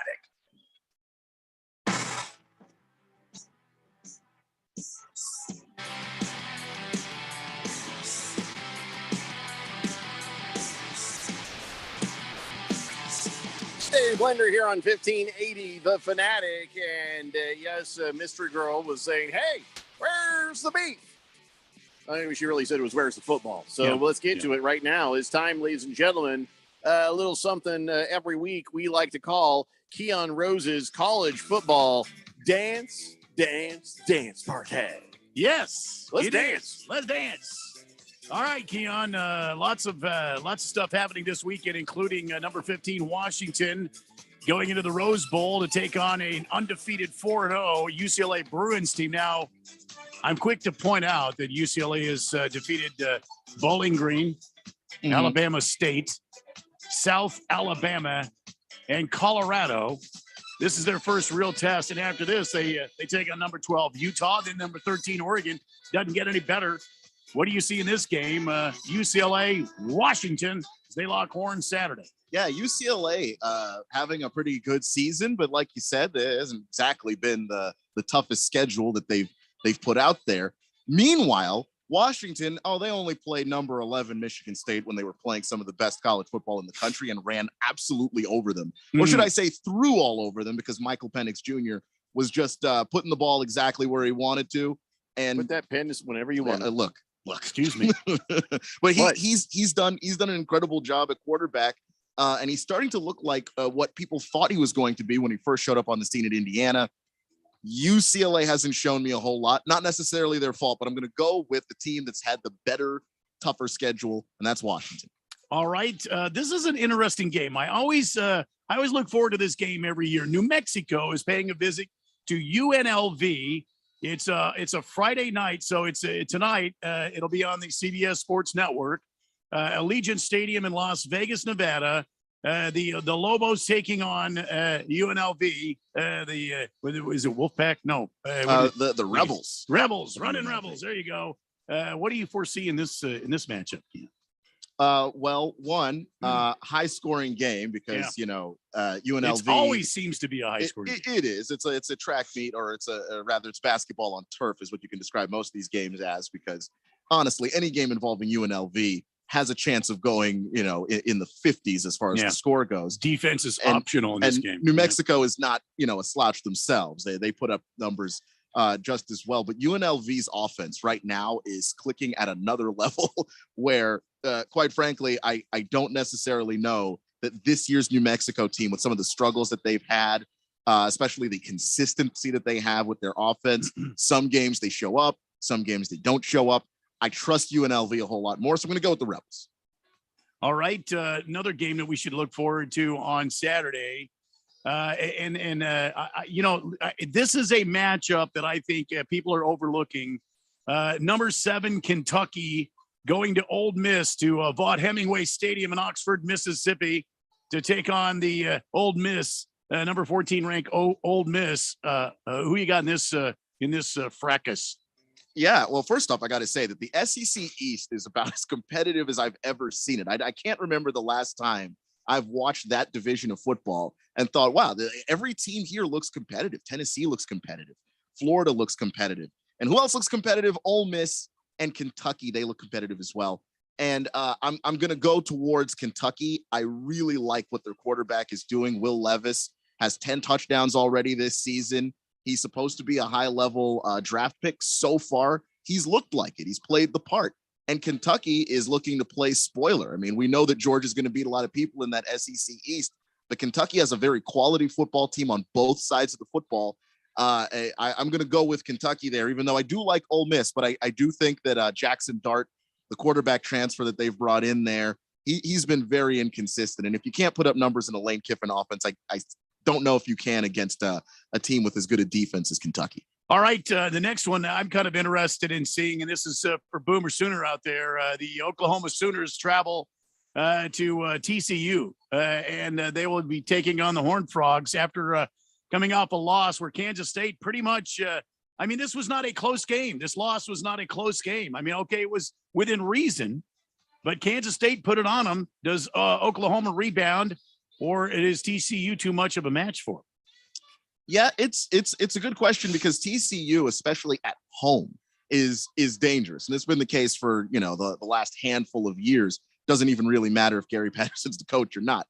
You go into that school, you better be ready to, bring your lunch pail and work because they're going to make you work for every victory that comes out of there.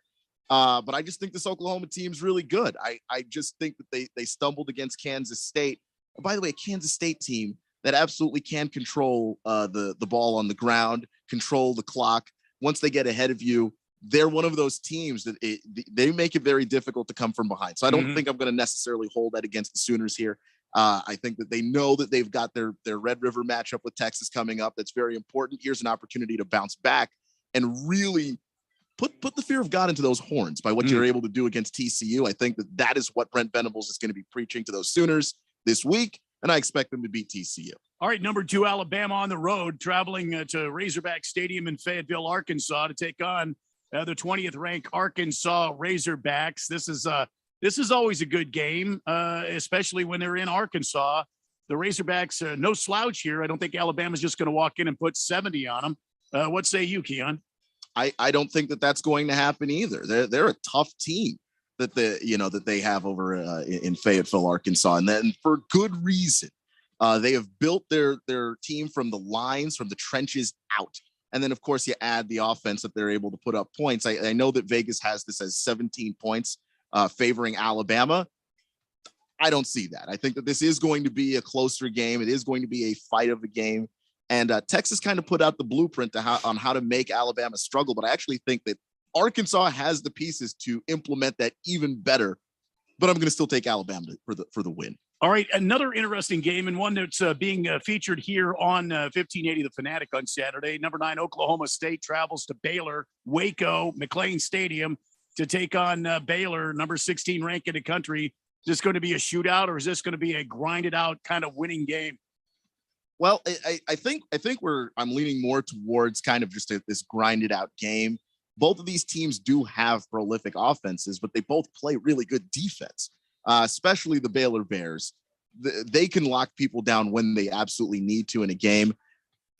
Oklahoma State can too, but Bill Knowles is not the defensive coordinator there anymore. He's off in Ohio State land, defensive coaching the Buckeyes. So without him in Stillwater, Oklahoma, I don't know that this is necessarily the same defensive unit that they have.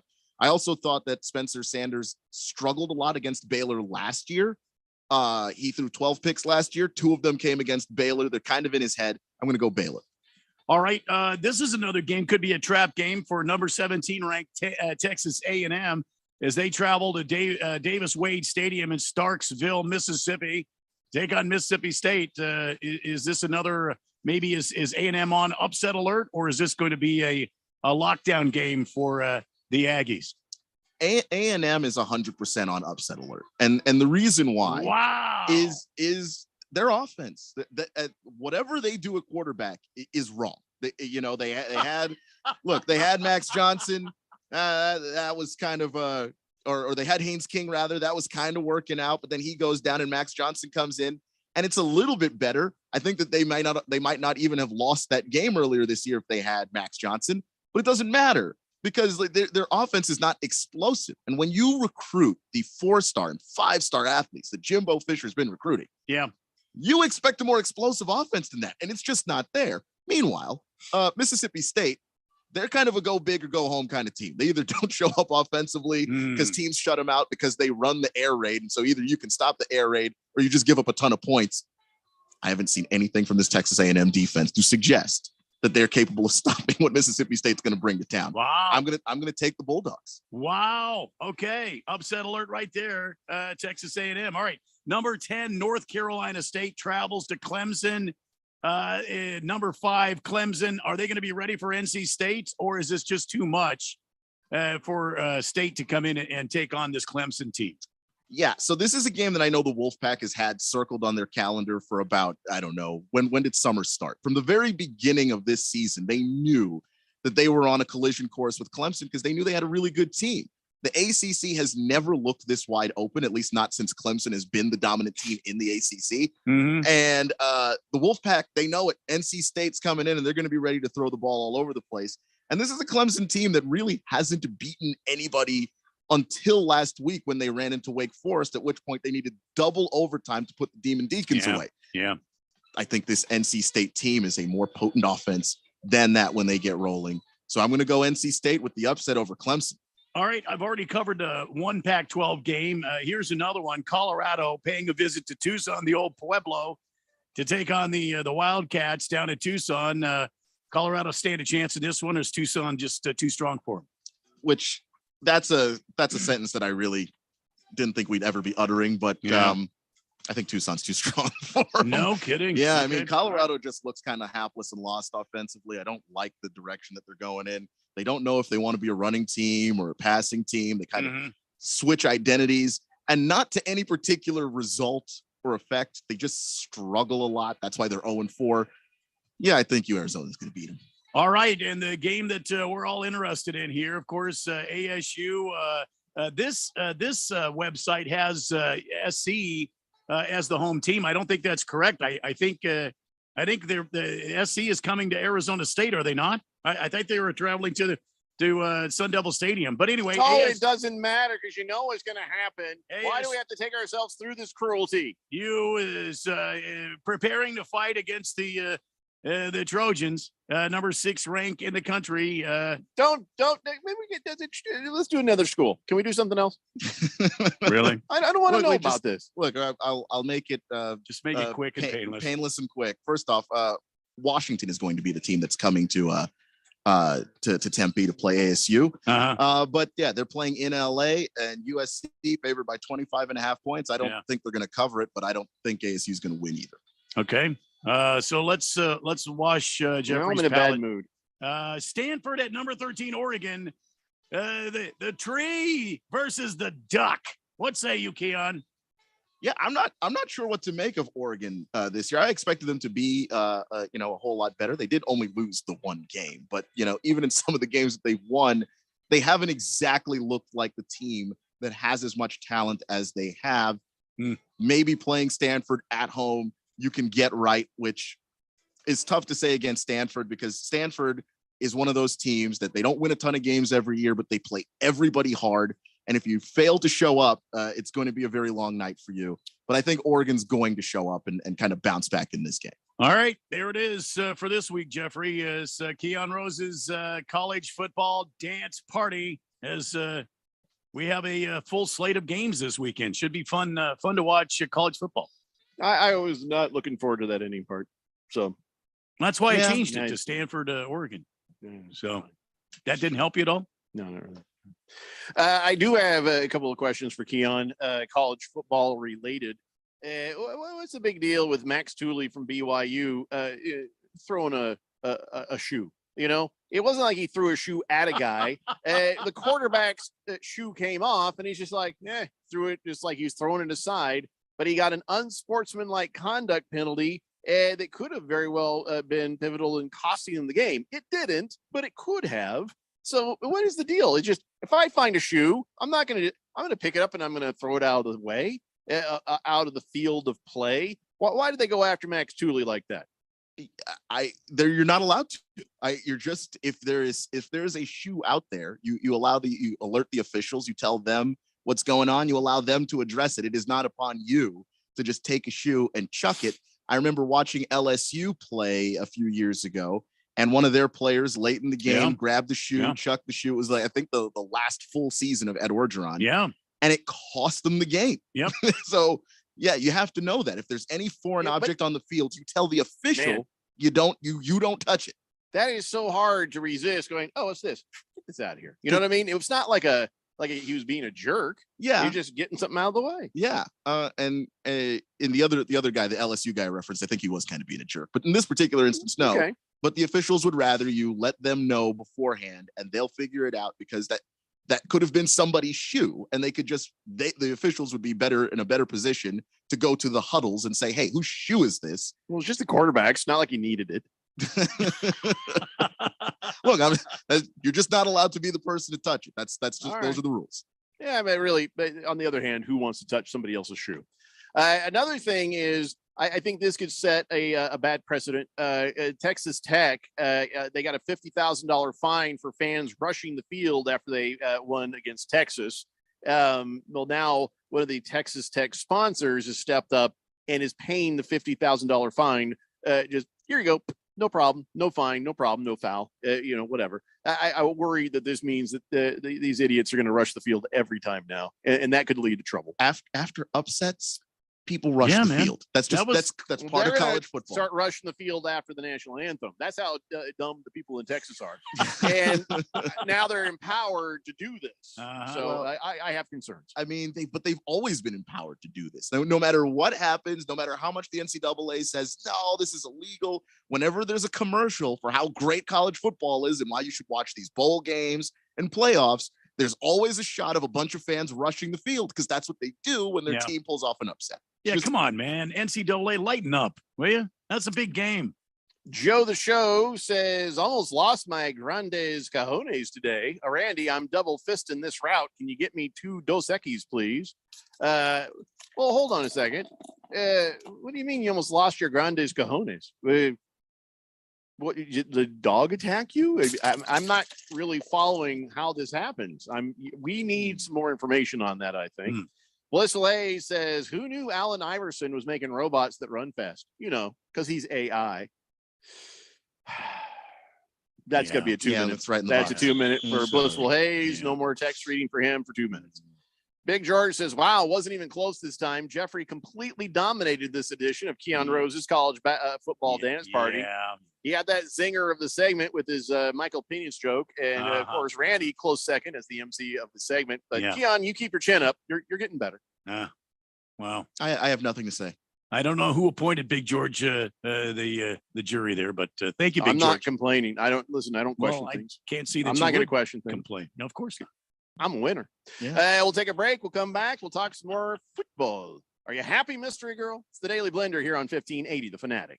Paid for by government.com. Have you heard? A recent stash of 1884 Morgan silver dollar coins has been found. These gorgeous 1884 O silver dollar coins are as bright and shiny as the day they were struck. Only a limited quantity of these Morgan silver dollar coins are available. Coin experts are calling this an amazing opportunity for anyone interested in silver coins. Just call government at 1-800-806-1641 and you are guaranteed a mint condition 1884 O Morgan silver dollar featuring the iconic O mint mark of the New Orleans Mint. But with limited quantity, you must call now. These 1884 O silver coins are still in uncirculated condition. That is 137 years of history you can hold in your hand. To learn more, call 1-800-806-1641. Call now and you'll receive a free American Coin Collector's Bonus Package, a $25 value free with every order. Call 1-800-806-1641 now to secure your 1884 O Morgan silver dollars before they sell out. That's 1-800-806-1641.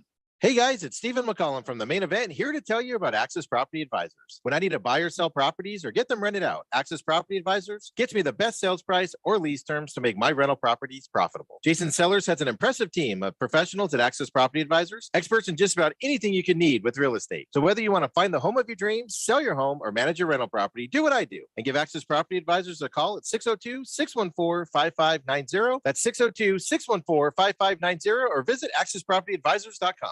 For the latest from the world of golf, tune in every Saturday morning from 6 to 8 for the Golf Shop Radio Show, presented by PlayGolfMyrtleBeach.com, the golf capital of the world. Hosts Mark Greenhelch and Matt Blanchard talk golf from tee to green and everything in between. If you like golf, you're going to love Golf Shop Radio. Before you tee up, drop on in.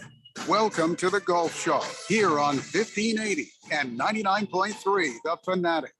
No one else does what I do in diamonds. Sorry if that sounds bold, but it's true, and I do it all for you. Hi, Diamond Dave Cantor, the only wholesale diamond dealer open to you by appointment. I import diamonds directly from cutters from around the world. That's right. That means you're getting diamonds direct from the source. We have the lowest overhead office of anyone in the diamond business. So we ship to clients around the world because of our low price wholesale model. We design and create your custom rings. Again, working directly means you're working with the source. No one else with fourth generation connections, direct diamond importing, and design and manufacturing works directly with you except me. And with all that, we still offer incredible one-on-one service, direct contact on my personal cell through the process, and the promise we want you to have the best diamond quality and experience in any price range. No one else can do what Diamond Dave does. Call him today at 480-397-2450 or reach him on Instagram at Diamond Dave Cantor. That's Kantor, or visit him online at diamonddaveaz.com. Your home for sports. 1580 and 99.3 The Fanatic.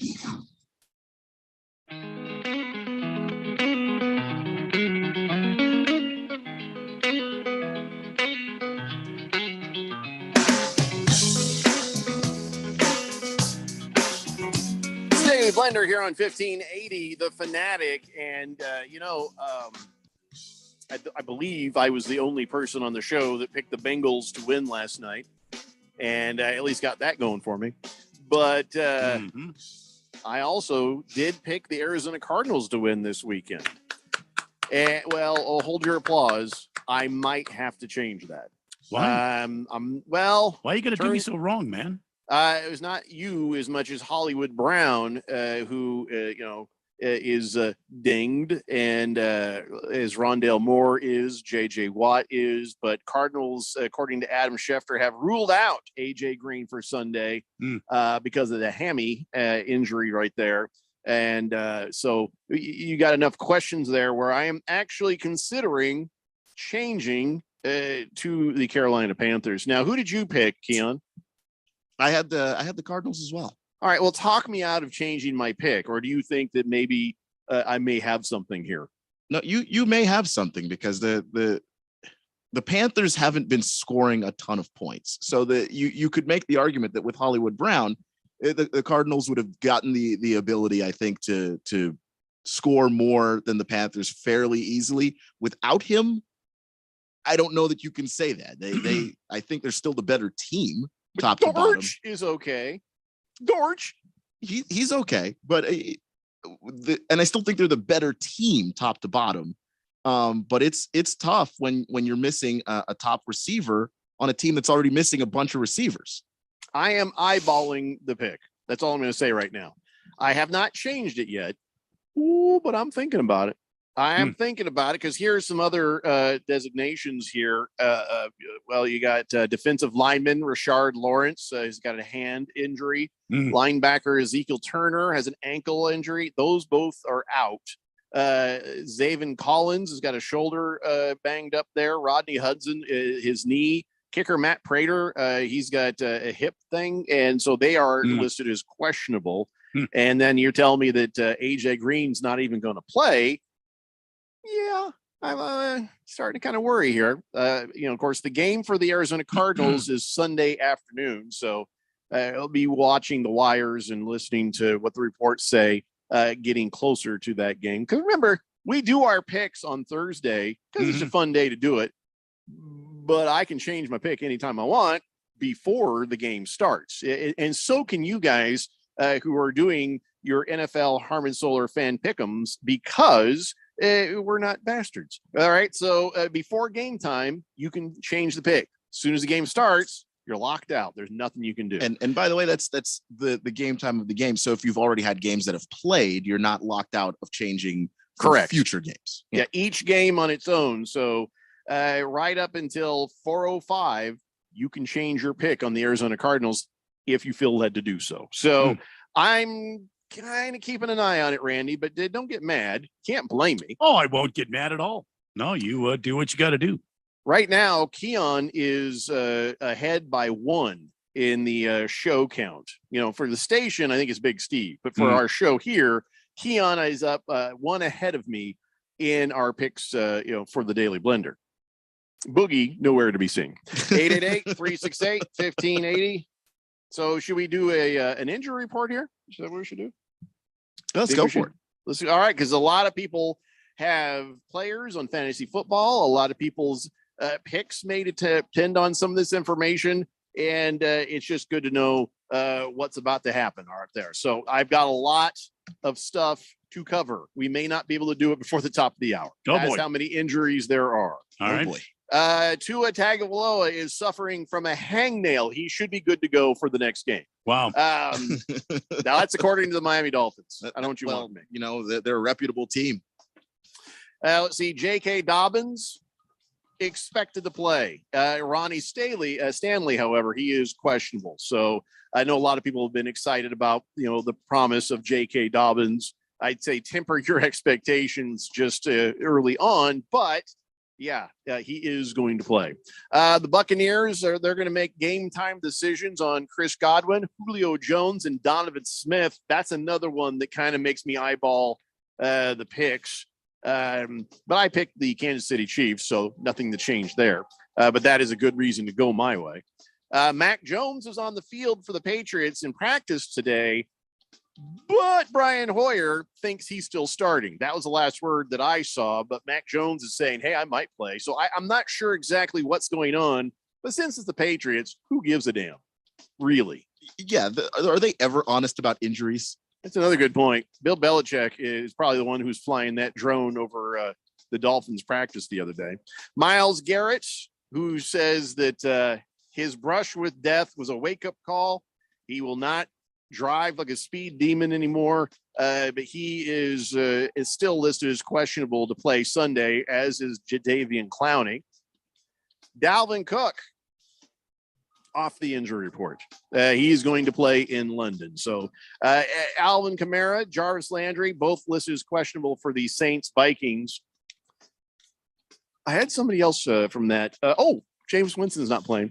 The Red Rifle himself, Andy Dalton, is stepping back up and going to go ahead and play in that game. So if you have picked the Saints, you may want to rethink that. But Andy Dalton says, my number's called. I'll be ready. Way to go. Red Rocket. Okay. Michael Thomas out for the Saints. That is the official designation there. So sorry, fantasy football players.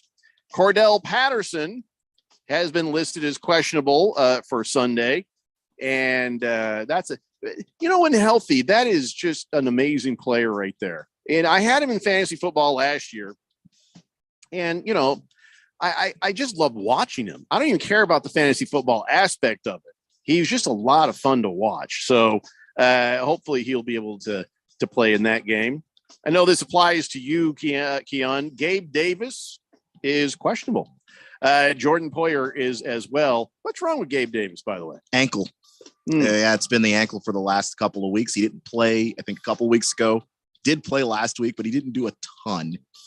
He's a great second option for them behind Stephon Diggs when he's healthy, though. Top Ramen St. Brown and DeAndre Swift are both likely to be out for the game. Hold on a second here. No, I picked the Detroit Lions to win that game. Is that worth changing my pick to Seattle over?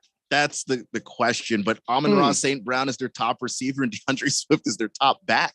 Mm-hmm. And Seattle they've been good about winning those ugly, low-scoring games. I mean, the reason I picked Detroit was predicated on the fact that Detroit was going to score a ton more points. I'm a little concerned about that now. Yeah, I'm going to mark that one for further consideration. Christian McCaffrey, questionable for Sunday. Raise your hand if you're surprised. Some hands, no hands at all. Nobody's going to raise their hands. Of course we're not. Listen, I feel bad because he seems like a good kid, but he cannot stay off the injury report. Already say that A.J. Brown is going to play for the Eagles on Sunday. I think we mentioned that earlier. So even better for Philly fan there. Let's see. Harrison Butker, Marquez Valdez Scantling, questionable. I believe Hardman, McCole Hardman is also questionable as well. But the Chiefs do have some people out. So then I go back to the Chiefs playing in Tampa Bay. They're missing Mike Dana. He's got a calf injury there, but no, that's the only defensive player. Okay, now I'm sticking with the Chiefs still, sticking with the Chiefs. And as you were wondering later, yes, Minkah Fitzpatrick did clear concussion protocol. So he should be good to go there. And Xavier Rhodes, former Colts player, officially out for the Bills this week. So not really, I don't think that's a huge, I mean, it's always, he's a good player. It matters, but I do not believe that it's going to have a whole big impact. Well, maybe it will. Boy, they're playing the Ravens. Yeah, and he's a corner. I don't know that it's going to have that massive an impact because I just don't see him as a shutdown kind of guy. But it's going to matter, at least a little. Well, that's all the stuff I have on the injury report. Has there been anything else that's popped up on the wire since we started the show, Keon? Any other notables that we need to consider going forward? No, I didn't see anything necessarily pop up, though I do know earlier you mentioned everyone. Yeah, you mentioned half the damn league. But I'm trying to remember which game you were talking about specifically. I believe Carolina has some players out as well. Not beyond Christian McCaffrey. That's right. No, you're right. Carolina Panthers, half their secondary, Randy, was washed out to sea in the hurricane. I like your chances this week. It's unfortunate for them, but really good for us. So I know. We'll take it. Y'all should move to a place that doesn't get rinsed every now and then. You know what I mean? And Lost Toby says, bring back the Cyber Ninjas to audit the vote. Randy clearly won that Keon Rose college football dance party. Thank you. I wish we knew some Cyber Ninjas. That'd be amazing. Random Texter says, Jeffrey, yes, McCaffrey is out. Thank you, Random Texter. Joe the Show says, so I pull up to the Circle K and to grab myself a quick bite, right? Get myself a drink. I parked at a gas pump, proceed to walk into Circle K, and this truck with multiple tubular metal pipes is blazing right through, sees me, hits the brakes, skids out, and two metal tubes come flying out. One went right past me, way past me. The other one bounced directly off the asphalt and shot up. So I jumped over it. The pipe jumped up off the asphalt and scrapped my gooch. It slid right out through the other side between my legs. He says, kind of imagine that pansy-ass croquet they play overseas. It was kind of like that. So I need another drink, Randy. Wow. That is an amazing story. Absolutely. There you go. You're lucky you didn't get seriously hurt. I mean, anybody that has your gooch scratched by a metal pipe, I mean, and you had to take evasive maneuvers. I mean, here's another one for you. Yeah, you shouldn't have to dodge Final Destination plot twists in the Circle K parking lot. That's that guy needs to be arrested for reckless driving and endangerment. Yep. And listen, this pisses me off, especially Joe the Show. We need every listener we can get. You're right. Okay. Yep. Don't think of yourself. Think about us for a change. Yeah. You need to look both ways and maybe be a little more careful too. Boogie says, I'm close to the top. Don't jump. I know you're a Detroit Lions fan, but just listen, don't jump. You have so much you have a few I'm sure you have something to live for. Very good, Boogie. Good for you. Blissful Hayes says last time AJ Green actually beat his defender on his route was 2014. Cardinals need to sign back Larry the Legend. Yeah, I don't think that's going to happen. Yeah, I think he's kind of done there. Larry- Kind of done. Larry's been playing pickleball. I think he's done. He gone. Fish Tank was saying this earlier. He's hoping all this Tua stuff maybe could get Ross to sell the team. He thinks that'd be awesome. Bullying scandal, offensive line coach doing blow at his desk, sending weird videos to hookers, trying to get Brady illegally, trying to get Sean Payton illegally, bribing Flores to tank, not following protocol on people's brains, probably. Yep. Yeah, it's not looking good there. Not looking good there at all, Fish Tank. So sorry for what you got to go through. Cheesehead Bill says, that's why you don't go to Circle K. You go to the QT. Yeah, galvanized pipe trucks are not at the QT. I've seen every type of truck at the QT. So I don't know why people would drive more safely at a QT, but yeah, well, it's very clean. I've always had good experiences at QT for the most part. So you might have something there. Same. All right, guys, hour 3 of the Daily Blender is coming up next. 1580 The Fanatic. Hi, Jada Cantor here, Desert Wholesale Diamond. I'm Diamond Dave's daughter. For over 31 years, my dad has been importing directly from overseas and building beautiful rings for clients, all at wholesale prices. How can he do what no one else can? He grew up in my grandpa's 22-store chain, starting part-time at age 13. And when he sold to the big chains, my dad started his own company in 1990. No one else with the fourth-generation connections, in-house importing, and design opens their office to individuals but him. He loves offering expertise to you so you can get a true wholesale deal and propose with the ring you never imagined possible. It's amazingly rewarding, and so many of his clients become friends. If you had a friend that could offer you a true wholesale deal on a diamond, wouldn't you call him? Well, now you do. My dad, Diamond Dave. Call Diamond Dave at 480-397-2450 or reach him on Instagram at Diamond Dave Cantor. That's Kantor, or visit him online at diamonddaveaz.com. That's diamonddaveaz.com. Diabetes, high blood pressure, anxiety meds, everyone's on them. If you're a 50-year-old male, maybe a bit beefy, and you may even have type 2 diabetes, $1 million of term insurance may only cost you about $200 a month. Call Term Provider. Speak with Big Lou at 800-444-9336. Big Lou will find a term life policy for you even if you have type 2 diabetes, are overweight, or have high blood pressure. Term Provider has helped thousands of people like you who think they can't afford term life insurance.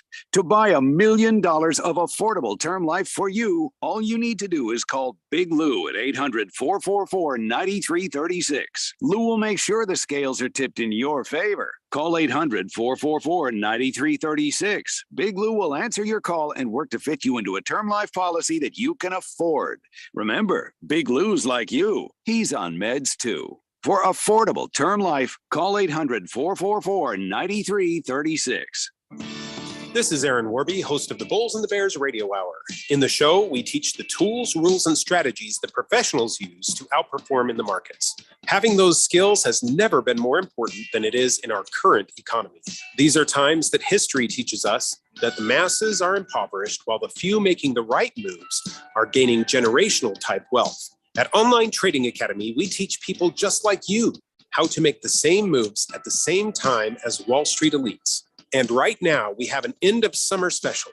Join us for an intensive 3-day market timing course covering the best of the trading and investing strategies of our time. Text us now and register for the course at 66% off the normal $299 price.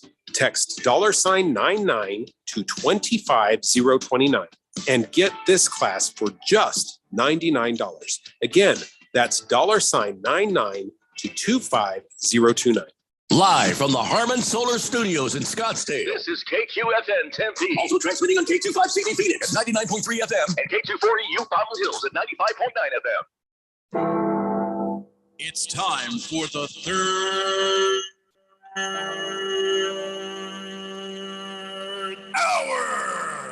All right, people, settle down. Because it's time. Time for what? Showtime. When does it start? Right now. 3, 2, 1. Let's get on with the show. Let's do it.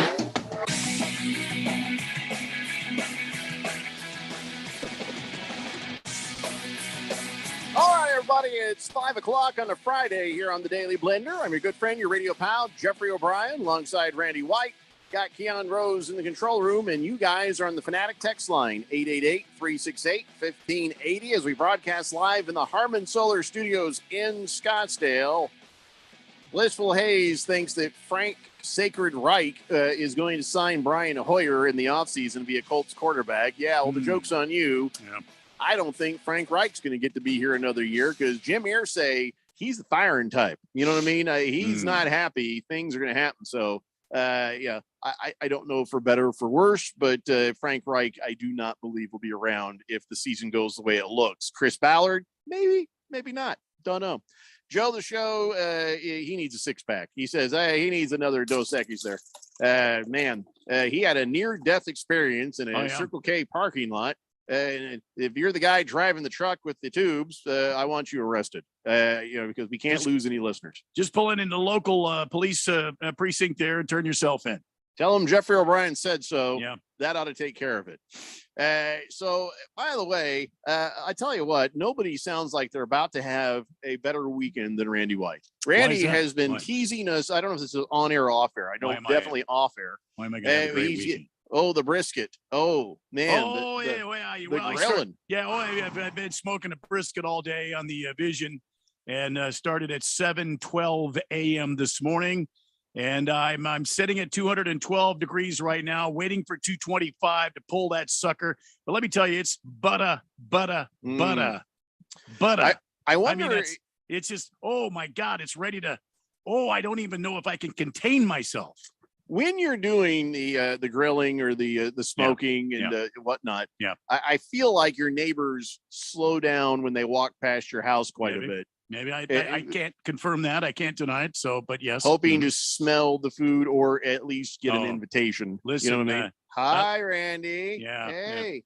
Little post oak and some pecan smoke going in my grill today. And oh my God, I was just out there, checked on it. 212 degrees right now, internal temperature. And that probe just slides into that brisket. Oh, so easy. I mean, this is going to be good eats. I've had the same grill since 2014. What do you think the lifespan of a grill is before it's time to get a new one? Is it gas? Is it charcoal? It's gas because I would work the charcoal or the wood or stuff like that.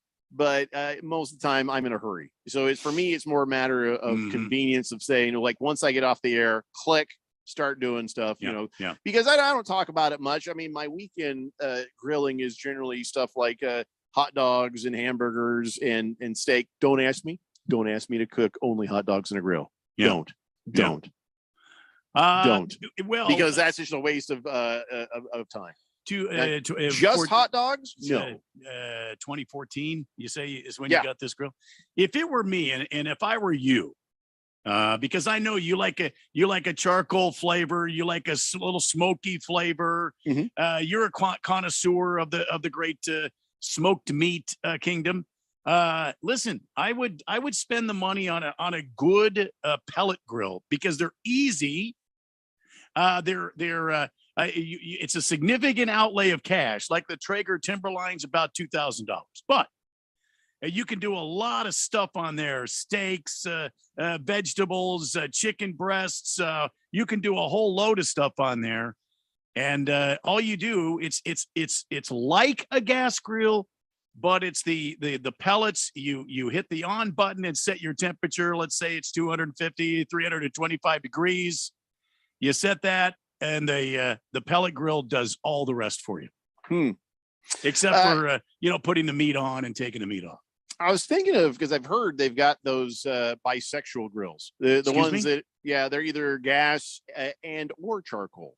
So if I have time, I can do the charcoal with some wood chunks, or if I'm in a hurry, I can just do gas. See, with a pellet grill, it's the best of both worlds. Both worlds. Yeah. Okay. It's something to think about, but it's again, don't get junk. Get a good piece of equipment that'll last you for a long time. Okay. I wonder how many vegans are listening right now. and probably none. When it comes to 0%. vegans, who the hell cares? Well, no, listen, some people, it might be a health concern, and so they've had to make life changes. I They made, and they also love sports. Yeah. Also not explaining why they listen to this show. Right. But I'm just You saying. can grill vegetables, I guess. I mean, if you're so inclined, if you chop up a bunch of vegetables and put them on there, and get some of those grill marks on there and some nice smoky flavor, yeah, you could do that. Mm-hmm. You shouldn't do that. I don't know. This. Well, I've depressing. I've got a couple of those grill pans where Mhm. Ms. Kim wants some asparagus or something. We'll throw some asparagus in there, some peppers, some I'll tell you the great thing that I like to do, Jeff. And Ms. Kim will buy the garlic, the big whole giant head of garlic, Oh yeah, clove. a clove of garlic. Oh, and you sprinkle that with a little olive oil, and you wrap that up in some aluminum foil. And as you're grilling the steaks or whatever, you put that on the grill and let that sit there and roast that garlic. Oh my God. Yeah, I used to. I don't like to defile my grill with vegetables if I can avoid it. Garlic is not. Garlic. Can you get too much garlic in your diet? No. I guess so on that, but luckily my wife has not asked me to do. What are you talking about? Sorry, I just saw this. The lock says hot dogs should not be grilled. What? Well, why not? What's the big deal about that? Oh, I love grilled hot dogs. Yeah, my family loves grilled hot dogs. What are you talking about? I'll put them on there and I'll sort of roll them to where the grill marks hit all four sides. Yeah. And I don't take it off the grill until they start to kind of just barely start to split at an end. Yeah. Then they're ready to go. But I don't know what your problem is with. Would you rather boil it, microwave it? Come on, man. No, grill's the best way to go. And especially abroad, you get some cheap beer and you pour that in there and you parboil those in the beer and then you put those on the grill. Oh my God! Now we're talking a Friday night before the game. The lock says Portillo's style. I don't know what that means. Is that like a boiled and then laid on the what do you call that? The griddle, the frying, the flat. That's like frying bologna at that point, isn't it? That's what the Portillo's thing does, I think. No. Okay, Law, for you in your mouth, you can put your wieners in your mouth that are not grilled. Wieners that go in my mouth, gonna have some grill marks. Let's see here. Papa Trump 2020 says, just got back from Hawaii, had pulled pork from a pig that they cooked in the ground. Oh my God. It was phenomenal. Have you ever had one of those pigs they put in the pit, the ground pit? And they oh my God, Jeffrey. No. What they do is they dig this pit in the ground there, and they put the coals down there, and they get a fire going, and then they wrap the pig in these palm fronds. Okay, these palm leaves. Oh, I've seen it done on TV. I just have never partaken. Oh, and then they put it in there, and then they cover it all up. Oh my God, the pig is so good. Yes. See, I'd be afraid of some sort of CSI incident, like we're all like, "Oh, this is really good," and then they pull out, "Oh my God, it's Stan," because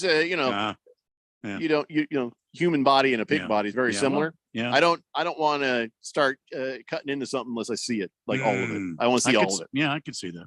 You put a pig on that little turny thingy, little spit, thing that you turn. Yeah, I could do that. Yeah, but I get a little nervous taking chunks of meat off of something I'm not sure what it is. If you haven't done the pig in the pit, the pit barbecue, Jeffrey, you got to try it. That's all I'm going to say. Friend to friend, buddy to buddy, you got to try that. I feel like I need to be in Hawaii for that. Maybe. I've never been to Hawaii. Oh, really? Yeah. I was there when my dad was still alive, and I was sort of a newborn. I was there for 3 years. I've never been back. I feel like it's too long a flight for me. I'd be very uncomfortable. It's only like 3 hours from LA. No, I think it's longer than that. I think it's 3 hours from LA. I think it's 6. Maybe it is. Unless you're drunk, then maybe it feels like less time. Whatever it is, I feel like it's too long. Is it 6? Too long a flight. I get uncomfortable by hour 4 of. Actually, I get uncomfortable by hour 2. Papa Trump 2020. By the way, Papa Trump 2020. I can't remember if your name was satire or adoration, but since 2020 is come and gone, I will allow it if you wanted to change your texter nickname there. Considering it's kind of dated now. Boogie says garlic, corn, and peppers, they're all allowed on the grill. This is not allowed. I'm just saying I've just never done it. I mean, I have grilled some vegetables in the past, but very rarely in a long time ago. I've done salmon on the grill. Oh, that's good. Yeah. Boogie also says pellet smokers are cheating. You might as well just go somewhere and buy barbecue. Well, see, I used to think the same thing, Boogie, but no, I've looked into this, and for convenience sake, instead of throwing the thing on like propane, you get a Timberline, one of those Traeger Timberlines. You hit the start button, you set your temperature. It's just like cooking with gas, and you don't have to build the fire, which I love doing all the fire and put the wood in there and all that stuff. But if you don't have time for that and you're throwing a bunch of burgers on or something, burgers and chicken or whatever, I think the pellet grill is the way to go. I've done a lot of research, and I used to feel exactly the same way. It was cheating, but I've done a lot of research since then. Cards Chappie says Hawaii is a 5.5 hour flight from LA. There you go. You were right. I was wrong. That's usual, though. Boogie says pro tip: always fly drunk. Yeah, I think you're right. Probably right on that. Let's see. Papa Trump 2020 says, can we change it to Papa Trump 2024, please? And thank you. I think you need to think about the future there, Papa Trump 2020, because at some point you need a permanent texter nickname.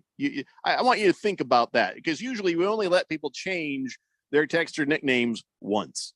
So think long and hard about this, whether what you'd like it to be. Number one Rattlers fan says, how do you change your picks on the site?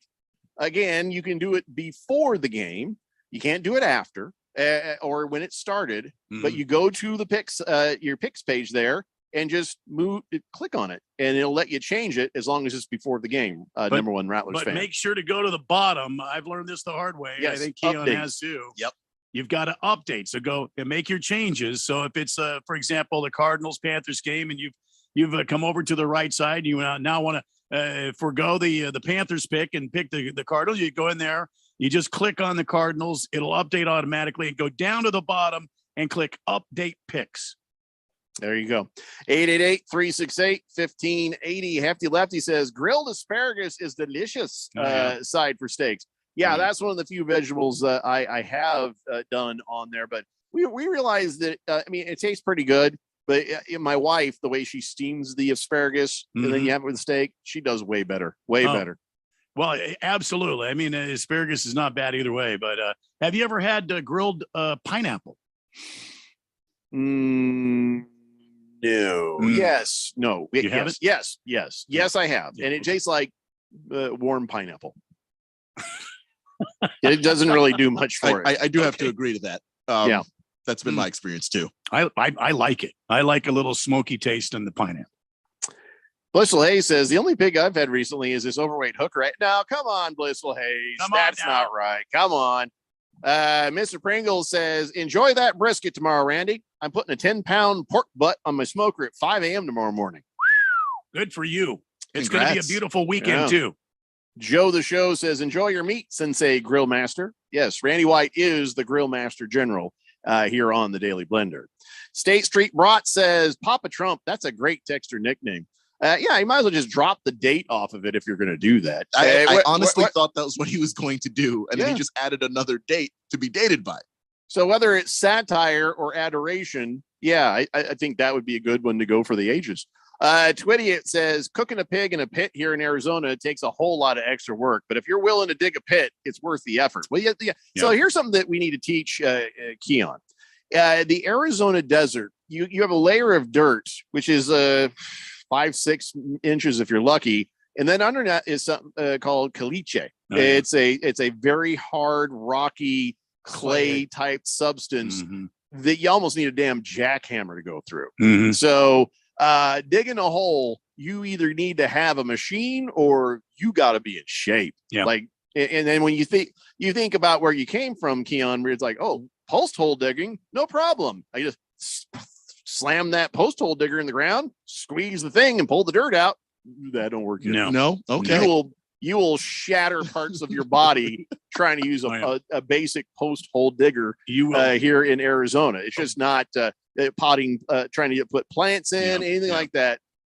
You're going to need a pick, basically. You know, like a Yosemite Sam pick. Oh, boy. Yeah. The ground is hard as hell. But, yeah, so that's what Twitty is trying to say. If you can get a hole big enough, you know, I did once when I was young. I was young and in shape. And then Randy's going to probably be very impressed by this. When you and I were doing the morning show back in 1993, I dug a pit where I could change oil and work on cars. Kind of like it. Oh, no kidding. Yeah. I saw where, you know, you pull it into Jiffy Lube. I'm like, oh, they got I dug one of those for myself. Oh, my God. I loved that. Wow. I, bet I you did so much good work on vehicles in that pit. I had to check for scorpions, had to make sure there weren't snakes, you know, make sure it was all cleaned out before I got in there. I didn't want to, you know, get bit by something. Didn't want any friendly visitors. But man, that little pit, I changed so many oils, did so many things with, and it's like, stupid homeowners association here. They won't let you just start digging holes in your yard, you know, just for whatever reason. So Boogie says, just to clarify, if I want to change my picks on the site, do I need to use a certain browser or do I have to be on my phone? The Wi-Fi bars are blinking. Is that bad? Boogie! Blissful A says, only Jeffrey gets to change his picks after the games. Nobody can do that. Not even me. Papa Trump says that he's dropping the 2020 off of his name, and now he will be at forevermore Papa Trump. There All right. you go. I do want you to tell me, I won't read it out loud because I like people to guess, Papa Trump, is this satire or is this adoration? I promise not to share the answer. I'm just kind of curious myself. Hefty Lefty says, hey, have you had white asparagus before? Yes, I have, over in Spain, as a matter of fact. Very mild. Had it in Germany. It was covered in hollandaise. Incredible. Yeah. Although hollandaise sauce makes most vegetables incredible.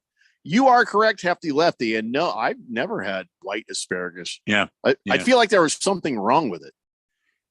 It was a little weird, but yeah, it tasted like asparagus. It was not as you're right. It's not very. It's not the same sort of taste as the green, but it has similar taste. And if you have the hollandaise sauce on it, it is amazing. I don't care about any of that. Later when I pee, will I still smell something funky? I believe you will. Yeah. Mm-hmm. Yes, that's my favorite part. It really is. Bala 51 says, do a quick steam on the asparagus, then toss it on the grill for just like a minute. That's interesting. Cheese Skull says, an easy way to dig a hole in Arizona, dynamite. Yeah, well, yeah, that'll work. Yes, that's but you know, or a depending backhoe. on where you are, Yeah. because you know, neighbors' windows, you probably have to pay for a lot of that. Yeah. Boogie says grilled pineapple is great. Add some pepper and paprika. Delicious. Mm-hmm. All right. Well, now that we've made everybody good and hungry for dinner, and we're trapped doing this for another 40 minutes, maybe we ought to switch gears and talk about some sports and football stuff when we come back. It's the Daily Blender here on 1580 The Fanatic. This is Brent Musburger's action update for Arizona's new home for sports, The Fanatic. Now, here are the latest lines from my guys in the desert. The NASCAR Cup Series back in action on Sunday, racing the Yellowwood 500 at the Talladega Super Speedway. It is race number 2 of round 2 of the playoffs. 4 drivers, the betting favorite to win the race: Chase Elliott, Kyle Larson, Joey Logano, and Denny Hamlin, all at plus 1,200. A number of drivers at plus 1,300, Brad Keselowski, Ryan Blaney, and William Byron. Ross Chastain, who won the spring race at Talladega earlier this season, is at plus 1,500. Kyle Busch and Austin Cindric are both at 1,600. Chase Elliott is the favorite to win the championship at plus 350. Red hot winning picks at experts.winnersandwiners.com. Save 75% when you use the promo code ACTION75. Experts.winnersandwiners.com. I'm Tony Desiri with your VSiN Action Update on 1580 and 99.3 The Fanatic. There's no doubt that Harman Solar can save you up to 85% on your monthly electric bill. That's a fact. Bruce Jacobs here. But did you know it's possible to get solar for $0 down and no payments for 12 months? You can lease, finance, or even purchase outright. They have plans that fit everybody. Harmon Solar is a family-owned, women-owned local company that uses top-of-the-line equipment. Call Harmon Solar at 800-281-3189. That's 800-281-3189, or go to harmonsolar.com. Football season is underway, so now is the perfect time to download FanDuel, America's #1 sports book, because right now new customers get a no-sweat first bet up to $1,000. That's free bets back if your first bet doesn't win. Just sign up with promo code DALE1580. FanDuel has all your favorite bets over all the different sports. You can combine your bets for a chance at a bigger payout with same-game parlay. You get paid fast when you win. So sign up today with promo code DALE1580 for your no-sweat first bet. That's promo code DALE1580. Make every moment more this season with FanDuel, official sportsbook partner of the NFL. You must be 21 or older and present in Arizona. First online real money wager only. Refund issued as non-withdrawable free bets that expire in 14 days. Restrictions apply. See terms at sportsbook.fanduel.com. Gambling problem? Call 1-800-NEXT-STEP or text NEXT STEP to 53342. Thinking about life insurance? What if you could make one free phone call and learn your best price from nearly a dozen highly rated, price competitive companies? Well, that's exactly what happens when you call SelectQuote Life. For example, George is 40. He was getting sky-high quotes from other companies because he takes meds to control his blood pressure. But when I shopped around, I found him a 10-year, $500,000 policy for under $25 a month. I'm SelectQuote agent Dan Savino. And believe me, if SelectQuote isn't shopping for your life insurance, you're probably paying too much. For your free quote, call 800-928-3366. That's 800-928-3366. 800-928-3366. Or go to selectquote.com. Since 1985, we shop, you save. Get full details on the example policy at selectquote.com/commercials. Or price could vary depending on your health, issuing company, and other factors. Not available in all states. It's time once again for the Harmon Solar 1580 The Fanatic NFL Fan Pick'em Contest. First prize is $1,580 from Harmon Solar. Second prize, a Zebra e-bike from Hemingway. And $500 third prize from Harmon Solar. Sign up today. Go to 1580thefanatic.com. The Harmon Solar 1580 The Fanatic NFL Fan Pick'em Contest. From your home for the NFL in the Valley. 1580 and 99.3. The Fanatic.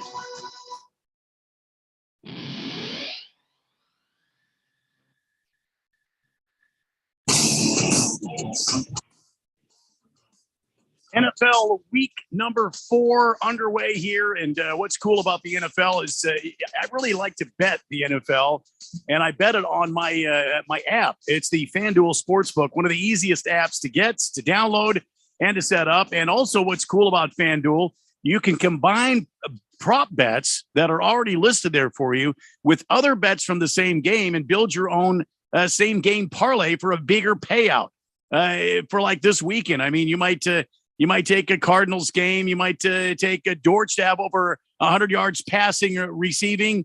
You might have, Kyler Murray to throw under 300 yards passing. You might take, James Conner to have a touchdown, or maybe Eno Benjamin. Maybe you take like a long shot, Eno Benjamin, to get a touchdown. Any way you build it, it's guaranteed to be easy. And if you can't figure out your own same game parlay, FanDuel's got tons of them laid out for you, and you could just jump on one of those other ones very easily by placing your bet and just selecting that other same game parlay. It's easy to use on FanDuel, and live betting, it gives you a great way to watch trends as they develop. My friends use it, and you get fast withdrawals when you win. So what are you waiting for? Lock in your bet today on FanDuel Sportsbook. Right now, new customers get up to $1,000 back in free bets if your first bet doesn't win, with promo code Randy1580. Again, that's my promo code Randy1580 on the FanDuel Sportsbook app. FanDuel, official sportsbook partner of the NFL.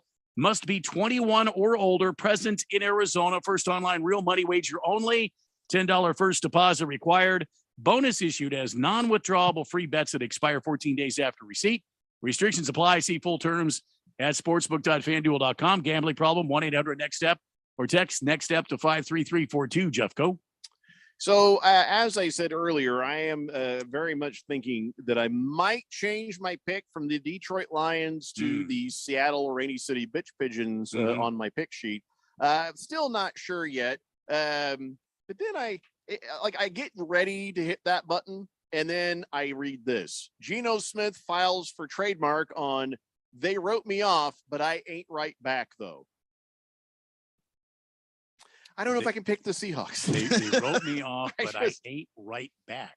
Yeah, in the post-game interview, that they says, "Well, they wrote you off, Geno Smith. What do you have to say to these people?" She says, "Hey, yeah, well, they wrote me off, but I ain't right back, though." Makes no real sense. Not really. But we all thought, that was kind of wow, odd figure Yeah. of speech. I feel like he's not using it properly, but I ain't thought maybe right somebody back. would take him aside and we would never hear that again.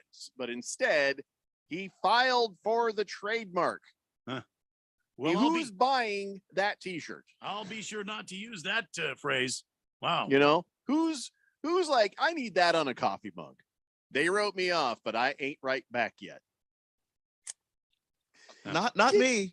Just and so now, how do I pick Seattle with that? You know what I'm saying? I just yeah. I Yeah, like, I'm I like sticking with the Geno. Lions. Yeah, I just Geno doesn't seem like a bad dude, but that's not a great quote. And I mean, but then again, he did get his jaw broken because he wouldn't pay for some charity thing he promised to. That was the thing, I think he promised to go to some charity, and then he backed out of it. And then his teammate was like, "Oh, you're gonna back out of it? How about you back into this punch?" That's how about you back out of chewing for a while? How's that? Boogie in all caps says Detroit will win. Okay, Boogie. We'll just Way to go, Boogie. Yeah, I just keep the faith, brother.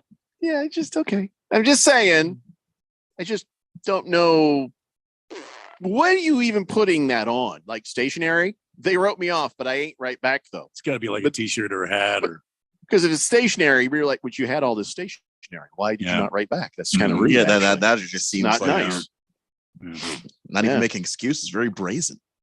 Just that's I derailed guess you the can entire file show. for a trademark for anything, but it doesn't mean it's going to help. It just the guy at the trademark office sitting there going, "What?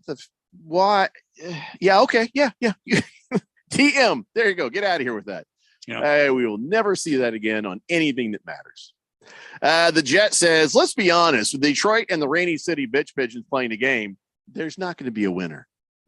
Everyone watching will be losers." I don't know. It's been pretty fun to watch the Lions this year. Again, you got to keep in mind the Jet. You got two crappy teams playing each other. It'll look like the damn Super Bowl, Last Optimist, he says, "Yeah, no regrets." The RAG. No regrets. No regrets. Chief Skull says, "Yep, Boogie started drinking early, it looks like." You are correct. He says, "By the way, I got my Cardinals flag up next to my Vikings flag, and I'm rooting for the Cardinals to win, but I got this feeling that they're going to have a tough year right there because the defense is terrible, and this weekend against the Panthers, that's not going to be any different." And the fact that the Cardinals are 0-6 their last 6 games against the Panthers doesn't help the odds any, right? God, I know, but Twitty says, "Yep, I'm hungry. That's why I plan on making chicken parm for supper. That's what I'm doing over here." I have not had a good chicken parmesan in a long time. I used to buy those breaded chicken patties, which is the poor man's way of doing it. Get a breaded chicken patty, pour some spaghetti sauce on it, grab a slice of mozzarella, microwave that sumbitch, put it on the thing, on the bun, and just eat it. That's the poor man's version of a chicken parm sandwich. I haven't had poor man's version or rich man's version. I haven't not had any chicken parm in them. Sorry, man. Longer than I can remember. Hey, Twitty, where do you live? Hefty Lefty says, "I like to eat asparagus for my lunches during the week so I can assert dominance at the urinal at work."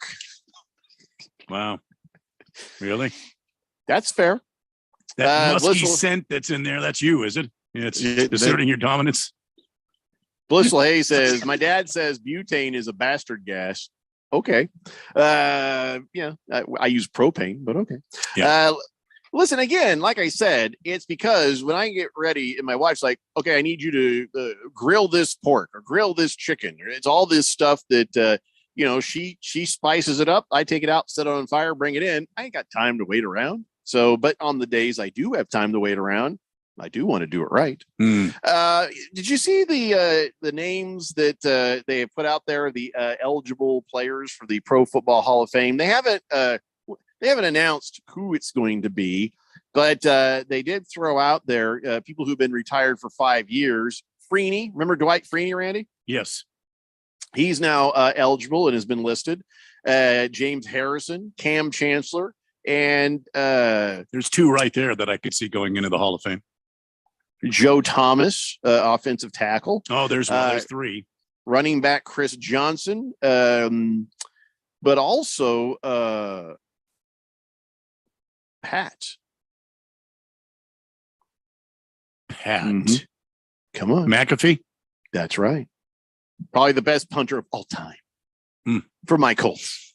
Boy, if he gets into the Hall of Fame, he's going to be insufferable. Pat McAfee. That's true. Wow. He'll probably cut the arms. He'll probably cut the arms off of the Hall of Fame jacket. Off the jacket. I was going to say, how do you translate to that to the bus? But you're right. He'll be going around in a sleeveless Hall. And you know what? Who would be mad about that? Nobody. Nobody should. That's totally his. Here's the reason. The eligible kickers. Gary Anderson is still sitting there. Jason Elam. Jeff Fiegels. Jeff Fiegel.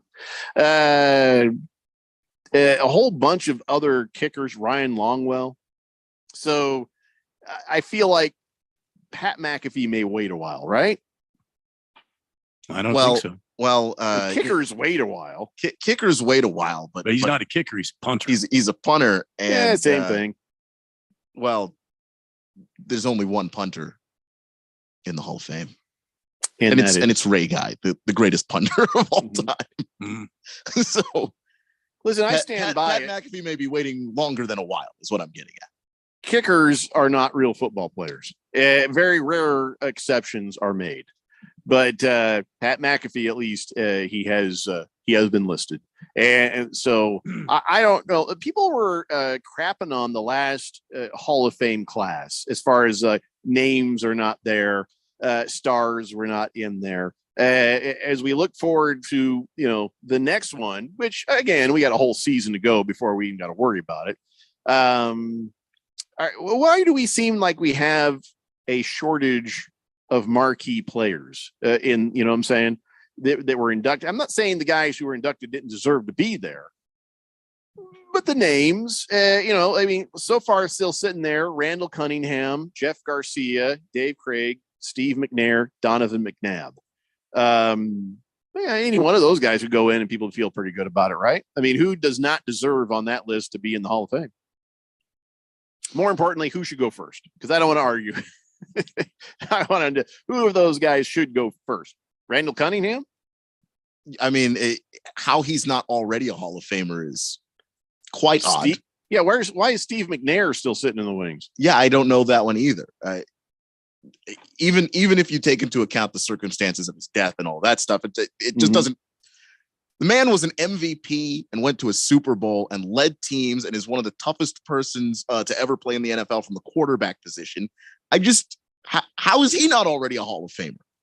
Co-MVP with Peyton Manning. Donovan McNabb is drunk. He's a drunk driver guy. So, and also, like, he's a borderline quarterback. Like, if he didn't make it into the Hall of Fame, I don't know how many people would be that upset about it. He couldn't make it into my neighborhood that day.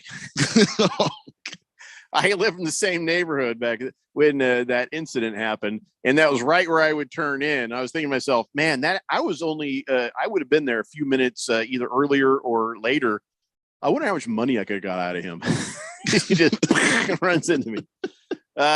Cough syrup, right? Anyway, for running backs, looking at all the guys, Tiki Barber is sitting there. Somebody was talking about how they're trying to get Tiki and Rondé in there. How cute! How about Rondé? Yeah, how about just Rondé? Let's see. I'm looking at these names here on the running back list. Work done. Eddie George, is still waiting. Fred Taylor. I don't think Fred Taylor has gotten enough credit for what he had done with his career. Wide receivers, Anquan Bolden. Yeah. Feed the Quan. Yeah. I don't know if he's a first ballot, but I think he's a Hall of Famer. Devin Hester is there for really punt return, Special kick teams. return. Yeah. Yeah. He should. But he he's should listed go as a wide receiver. should Chad go in. Ochocinco is on there. in. Heinz Ward. You got to get him there just for that toothy grin of his. Man, that Yeah. smile is infectious. Reggie Wayne. He's sitting there. Wes Welker. And then tight ends, they only have 3. Dallas Clark, Ben Coates, Wesley Walls. Yeah, Dallas Clark, right? That's a guy who has to. Yeah, got to get in there. And so I'm not going to bore you with this entire list, but as I kind of look across it, it's like, yeah, there's some names. There's some really great players. But is Deion Sanders going to get upset again? I mean, he might, but when I go back and look at the list, like there weren't a whole lot of guys that maybe moved the needle as far as name recognition, but in terms of what their resume was, how can you tell me Richard Seymour's not a Hall of Famer? Yeah, you know, I mean, yeah, we did a breakdown of all those guys. Dick Vermeil, like we could not argue that list. I don't think was there anybody? Was there somebody on the list we were like, what the hell's he doing on there? I don't think there was. No, there wasn't really anybody. I think Tony Baselli's kind of a borderline guy. Oh yeah, that was the one we were like, yeah, he's just in there because he's on the NFL Network. Because his career just wasn't that long. But what he did in the time that he played, he was basically an unbeatable tackle, and he was, the cornerstone of the Jacksonville Jaguars when they were an expansion team. So here he is on a team with like not a whole lot of talent and really holding his own. I think that as far as linemen go. But Baselli deserves to be in, yeah. Big George says, what about Carson Palmer? Well, he's in the Ring of Honor for the Cardinals, and that's where it will end for him. Yeah. He's not a Hall of Fame quarterback. Sorry. Hefty Lefty says, old face Bolden or new face Bolden?